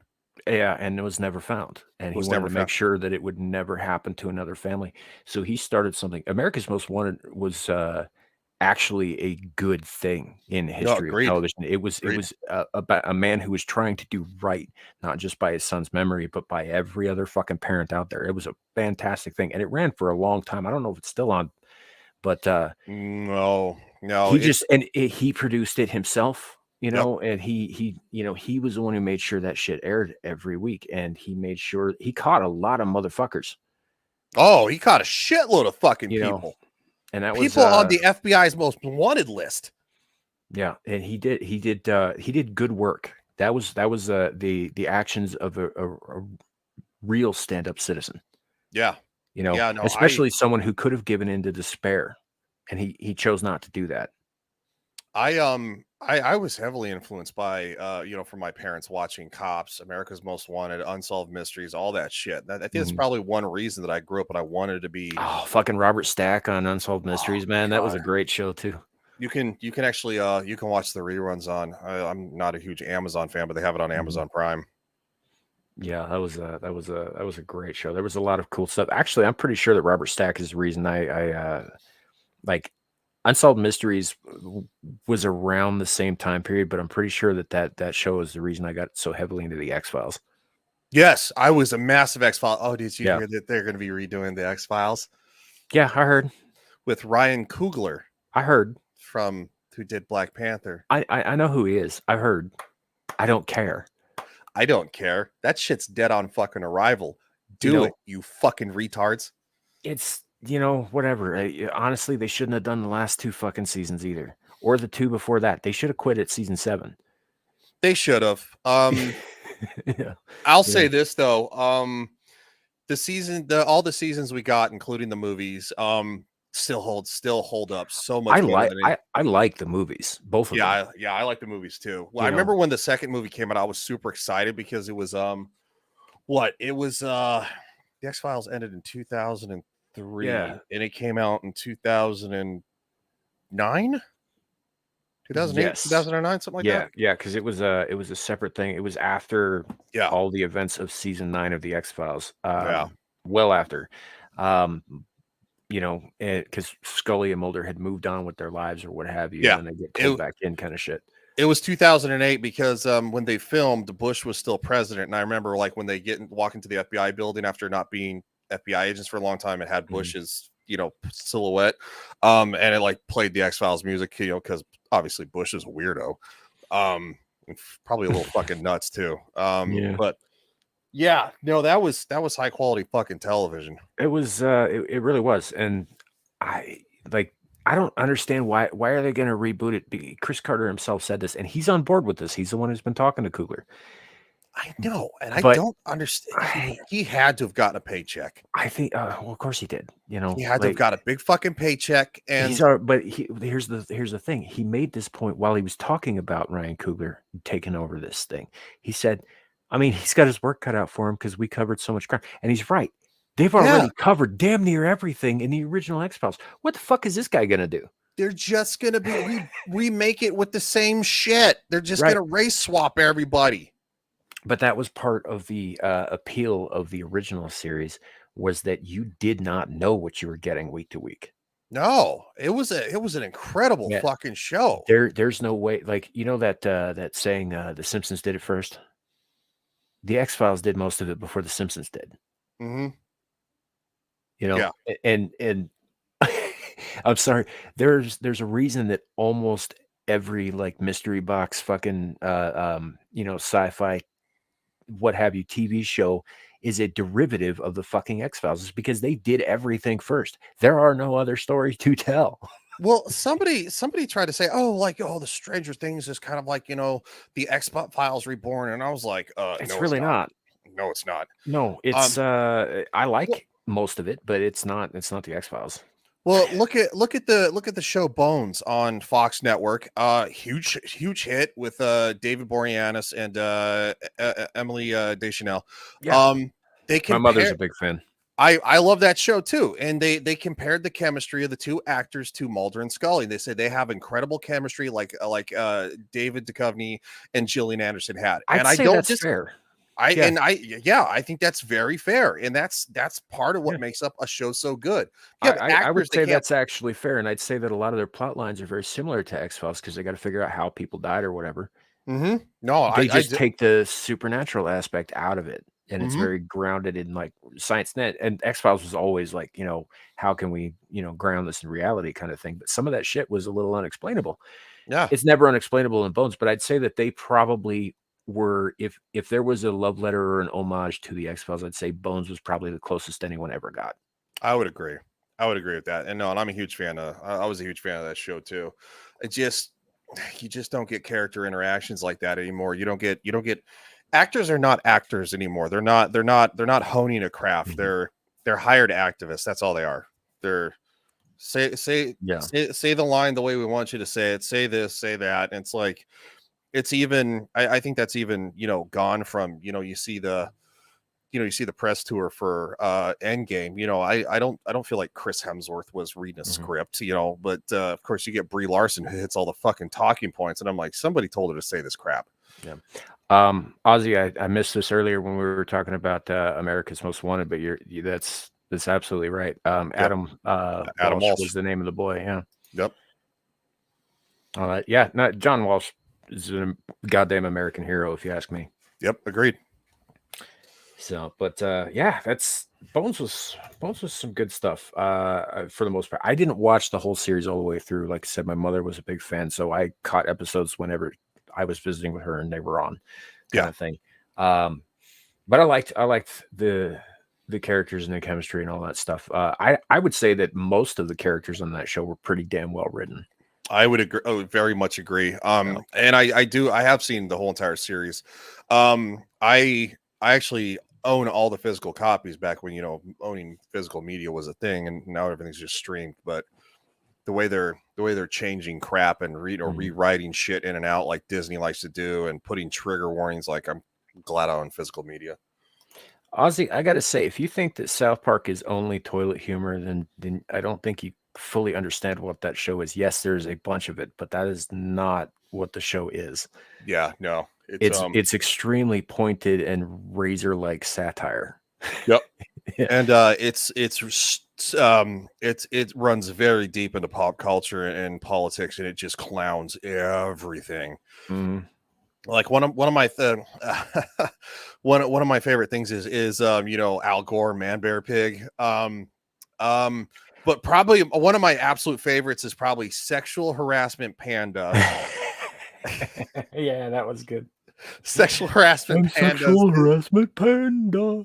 Yeah, my buddy and I, when we working at USPS and stuff like that, we would always joke around and be like, "Oh, can't say that." Be like, somebody needs to talk to Sexual Harassment Panda, and it's just it's shit that just fucking resonates to this fucking day. And South Park is still fucking on it too. Their turnaround is so fast for episodes. They get an entire episode pumped out in a week, and it has to be current, so they have to be on top of their shit. Yeah.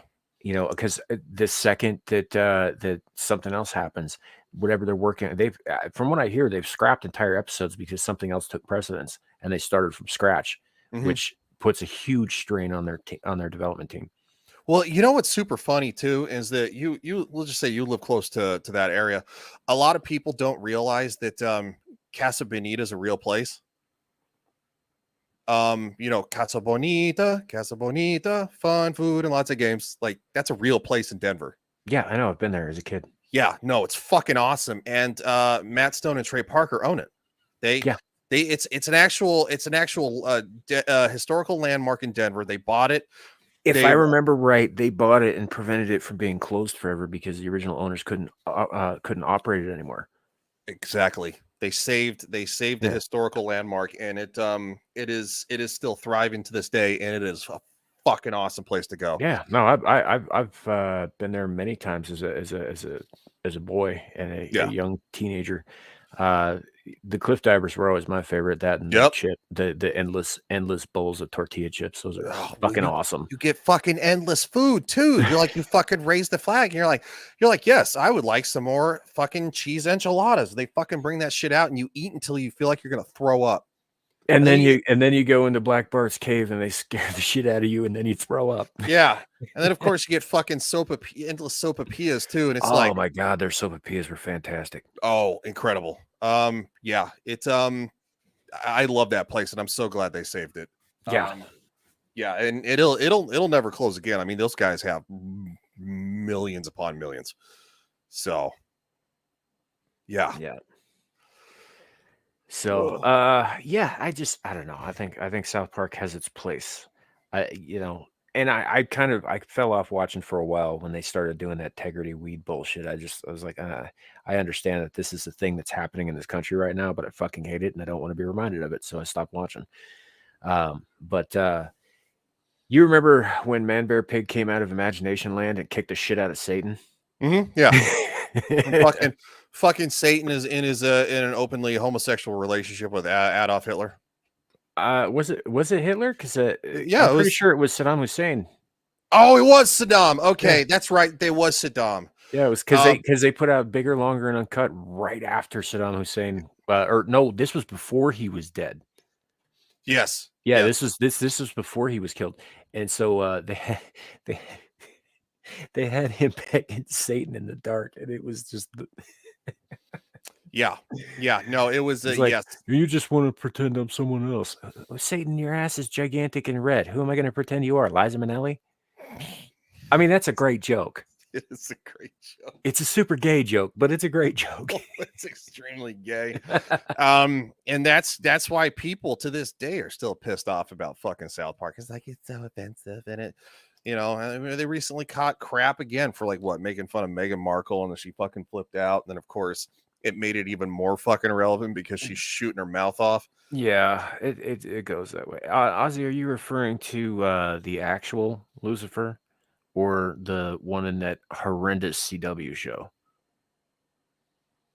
that Netflix took over? I think yeah, I think it was the CW show. It started out okay, but man, they got holy shit. The last while of that is stupid fucking woke. Yeah, it's horrendously. Yeah, I think it was like the third or fourth season. It got like overly just vomited. And by then it had been bought by it was being produced solely by Netflix. So it was just prior to that it was on another channel and they were going to cancel it. Same thing happened with the fucking Expanse. 3 seasons produced by Sci-Fi Channel, 3 of the best seasons of television I have ever seen. Right, and they get bought up by Amazon to quote unquote save it or whatever. And they do a decent 4th season. It was really good. The 5th season is stupid woke, stupid slow. There are a bunch of fucking bullshit filler episodes that have nothing to do with anything else. And they pull some shit in it that was nearly unforgivable in terms of stuff that happened. I don't want to go into details in case anybody wants to watch it, but I don't want to spoil it. But then they brought back a 5th season, and I'm using air quotes here because it was 6 fucking episodes long that each had a 10-minute prologue that had a side story that has nothing to fucking do with anything that has gone before or since.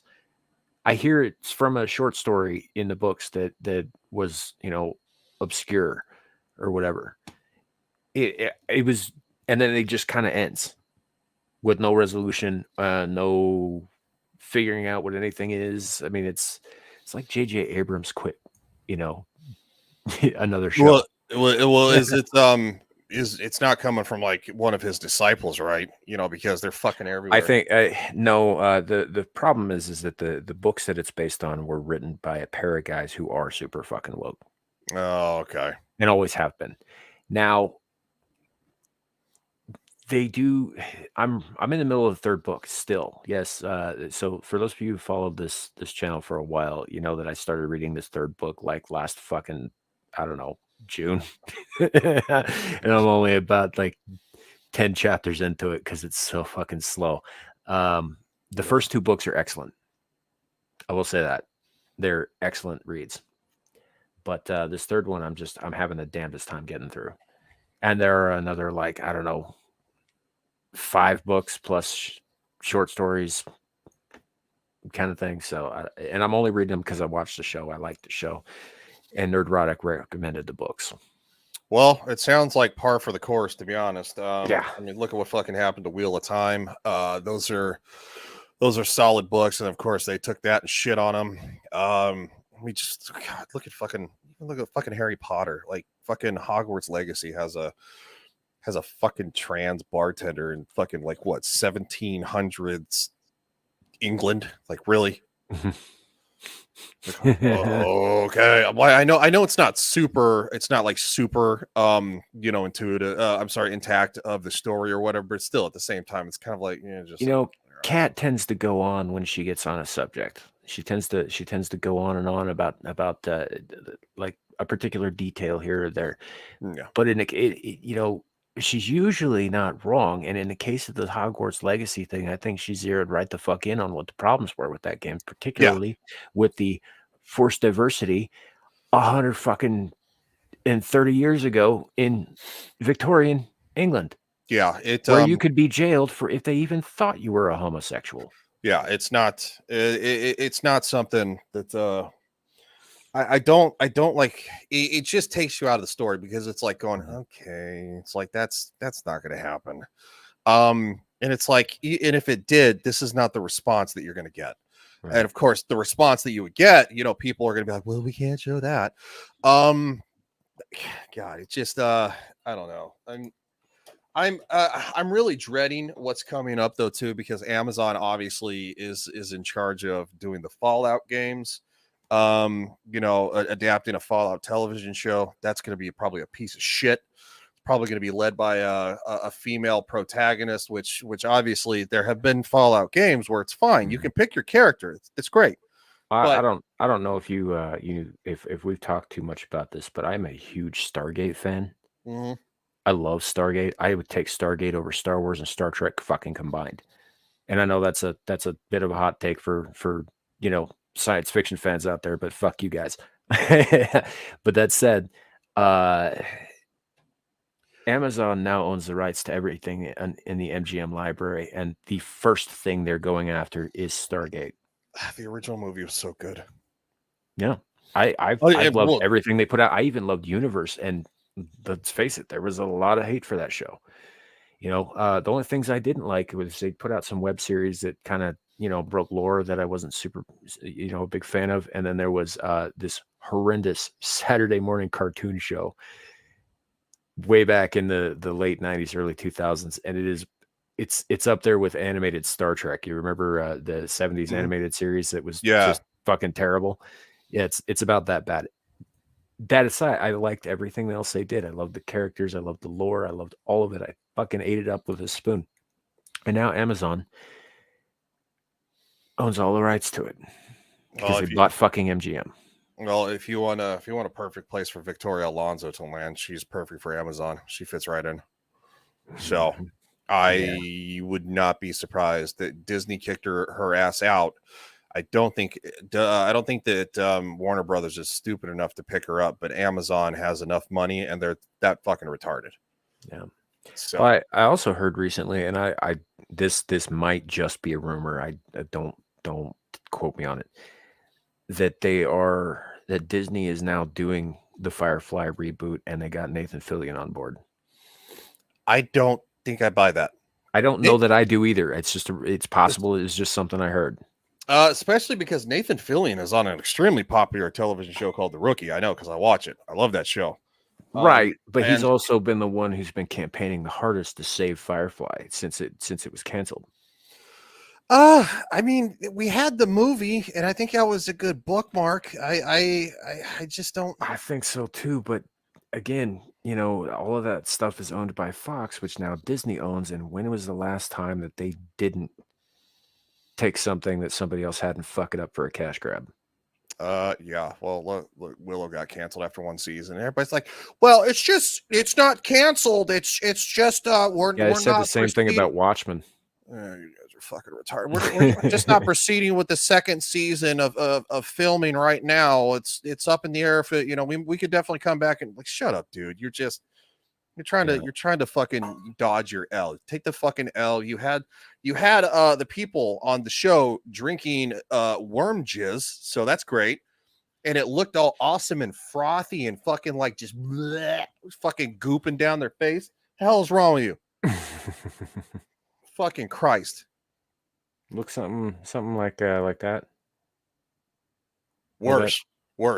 Because there was more of it. Dude, did you see where they were drinking that shit? No, because I didn't fucking watch that show because I knew it was going to be bad. He picked his hand up and it's just like fucking strands, and he's just like, oh. Yeah. No, I will confess that I have been watching season 3 of Picard. Horny Alf asked me about that. He's like, have you watched season 3 of Picard? And I said, not yet. I'm going to.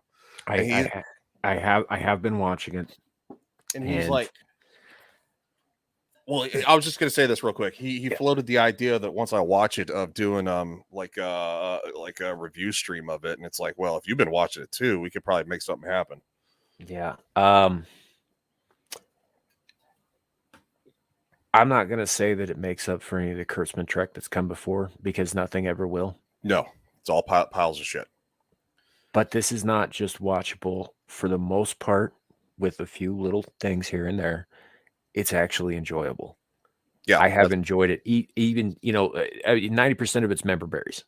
Yeah, it is, but it's done well. It's not jangling keys. There's a difference between member berries where you're honoring the lore and you're honoring the characters, and you're saying, hey, you guys like this, we want to give you this, instead of it's like how fucking the sequel trilogy did, oh look, we got Luke Skywalker back in Han Solo and Princess Leia, and it's like, and then of course the three of them are not in a scene together at all.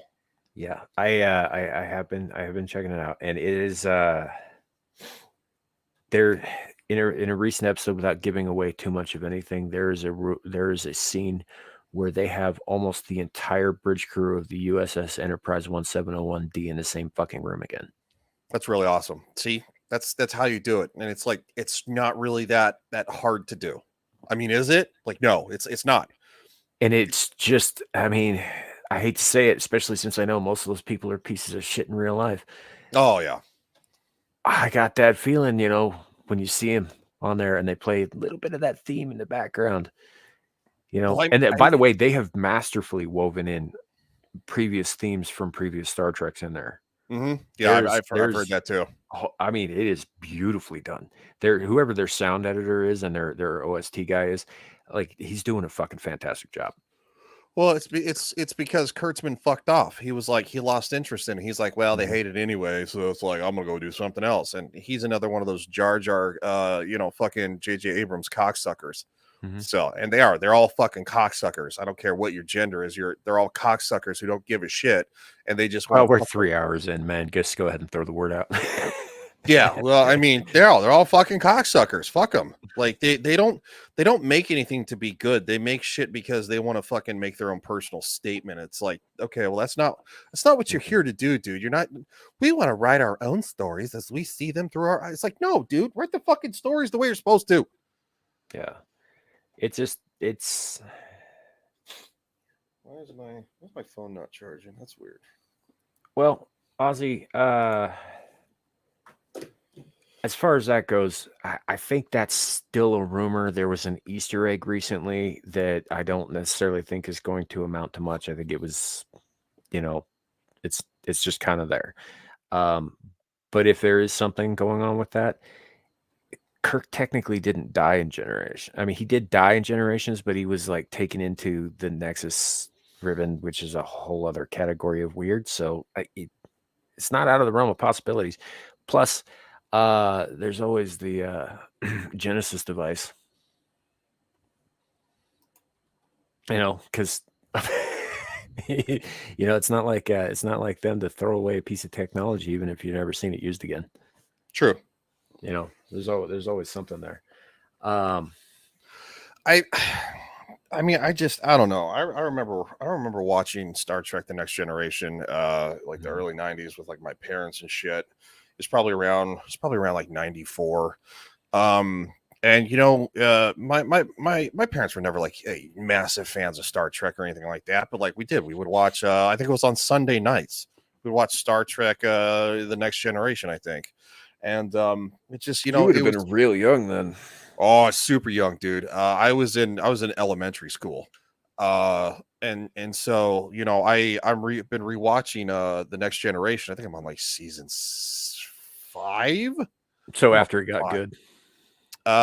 So yeah, no, obviously the first season was kind of a little bit of a slog, but it definitely got better the more it went on. So they I think that there's worthwhile gems in the first season, but overall, that season isn't on par with the rest of the show. Yeah, they're still trying to find their fucking footing. Like, name me one first season that's like super awesome, that it's just like mind blowing. Even like House of the Dragon, as everybody was like, fucking like, praising it and stuff. It still had some pretty decent problems, but I will give you a first season that I think was fucking mind blowing. Altered Carbon. I haven't seen it. I'll tell you right now. I've heard of it, but I have not seen it. If you watch it, watch the first season because it's fantastic. Don't watch the second season, especially not if you plan on reading any of the books. I don't. I usually listen to books on fucking audio anymore. I don't find a lot of time just to fucking sit down and break out a book, which is probably kind of sad, but I read it. So I saw the first season because it comes up on Netflix. It's a Netflix original, right? So I sit down, I watch it, and I was just blown the fuck away. And then I find out that it's based on a series of books. So I went out and I got all 3 of the books in the series and I read them all. And each one of them is very different than the last, but they all concern the same main character. And so I was super excited for season 2, which was really bad. just unbelievably fucking bad. And not just from the perspective of the woke shit, because there was plenty of that, but because for Netflix though. because the story and the timelines and the things that happened in that were such a hodgepodge of books 2 and 3 and out of order that it doesn't make any fucking sense if you've read the books at all. It just it was like somebody like smashed a beautiful painting and then tried to super glue it back together with some of the pieces missing and some of them turned around the wrong way. Yeah, that definitely sounds like that's very on par for Netflix, because how many shows have they started where season 1 is good and then by season 2 or 3 it's just dog shit? Most of them. Yeah. I don't think Netflix is very good at adapting anything past like season 2, and I think that's even iffy. Yeah, and I think that there might be exceptions out there where, you know, the seasons continue to be of quality, but they very rarely ever greenlight a season past 3, no matter how good it is. Yeah. I mean, look at Daredevil. Season 1 and 2 is good. Season 3, he doesn't put the uniform like on at all until like the end or something like that. And it's like, what are we doing? No, it's but like, season 3 was still good television. Better than any now. Yes. No, I would say that even though it wasn't on the level of seasons 1 and 2, it was still very, very well put together. I mean, the people who made it still gave a shit about it, you know. And I would say that it's probably, even season 3 of Daredevil is probably better than 90% of the Netflix fucking Marvel shows. Oh, yeah. That's fair. That's fair. That's definitely fair. And I liked a lot of the other Marvel shows. I'm not saying they were bad. I'm just saying that the quality of Daredevil overall across all 3 seasons was higher than all of the others. Yeah, I think that's definitely fair to say. I didn't watch a whole lot of the Netflix and Marvel shows, but yeah, I hear the highest praise about Daredevil. Mm-hmm. So you want to wrap up here in the next couple of minutes? I think I might put out a video for the morning and then maybe call it a night. Yeah, you look like you're about to drop off. No, I'm not that bad, but it's like, you know, I just don't want to be too sluggish for like maybe tomorrow night, because no worries, man. No worries at all. Cause I just realized now it's almost fucking what, 4 in the morning for you? 3 in the morning? Almost three. Yeah. So let's just, so I expected I was probably going to be up. It's not even 1 here. So. Oh yeah. Yeah. When I fly back to Mountain Time, fucks with me bad. Like, cause I bet. I'll be awake at like 5 in the morning. I'm like, because it's like 7 a.m. for me and everybody else is fucking dead asleep. Yeah, this is usually why we end the show usually about 1.5 2 hours, is because Larry's on the same time zone that you are. Mm-hmm. But for me, like when we started, I'd literally been home from work for about 20 minutes.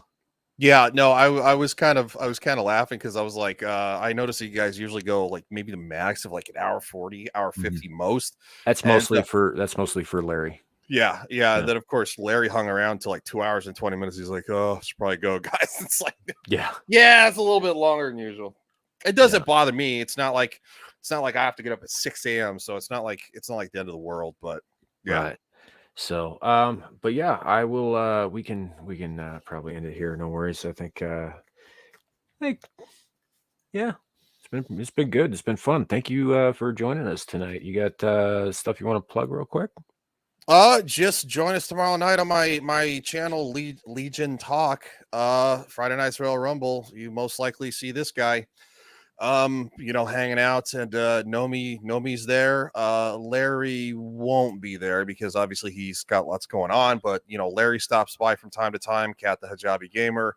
You can also catch Shadow. I guess if we invite it back. Fucking kid, man. He's like, well, you guys will have me, and it's like, dude, he's terrified of being booted. And I was like, you're the one running off to join the military, and you won't be allowed to join us. Yeah. You can't talk about that political stuff, man. When you're in the military, you're gonna have to be like, you can talk pop culture, but you'll have to be like, I have no comment on the president. It's like, yeah, that's what you should have, is no comment. Right. So yeah, join us tomorrow night, and hopefully you'll be able to join us maybe on a break at work or something. Yeah, if I get a moment, we'll have to see how it goes. Things have been kind of nuts at work lately, but as we said earlier, I have a feeling that things are going to be a little bit more hectic this weekend. Yeah. So and yeah, given all of that stuff, things might be a little prohibitive as far as like my streaming like on a break or whatever. If I can swing it, I will stop by and say hello. If not, well, I'll be in the chat. Yeah. So yeah. Yeah, and I gotta finish editing the intro because tomorrow's the new intro. So I have a couple final touches to do on it, so I need to do that too. Nice. Yeah, I'm looking forward to it. Actually, you've been talking about it for a while, so I'm looking forward to it. It took me longer than I thought it would. Editing is fun, but at the same time, it is a pain in the ass because you'll try to put something together, and then all of a sudden you're like, something feels off, and you're just like, in the last intro I had was like something I put together quickly, and I was like, it was okay for a while, but it's like by the end of it, I was like, I don't like it anymore. It's just kind of to me. So anyway, yeah, that's me just talking. Blah, blah, blah. Tell me to shut the hell up. Shut the hell up. All right. It's that simple. Yeah. All right, guys. You know me, Samuel Infamous. You know where to find me right here. May or may not dip in on Ryan's stream tomorrow night. If not, go watch him anyway because it's a good stream. Very enjoyable. Great people. And we'll be back here on Saturday for Screaming Into the Void, which I'm not going to announce nothing yet in case it doesn't fucking work, but I got some ideas about some different things we want to try with that stream. Yes, I remember what you're talking about. But yeah, we will see what we can see. And then obviously, if you guys have been paying attention, I've been doing Monster Hunter Rise streams again. That's been actually a lot of fun. I've been enjoying the hell out of those, and y'all are welcome to join me whenever those go up. That said, probably be with the mirror sometime this weekend. I think, I don't know. We haven't talked too much this week, but we'll figure it out. And you can find her over on Linus Exiled, and I'm shilling her because that's also where you can find me, and she's my friend. That said, it's been great. Yes, it has. It's been fun. Have a great night, everybody. Thank you all for coming. And remember, YouTube, it could always be worse. Ryan, shut the fuck up. It could be raining flaming cobras. Good night, everybody. What is it?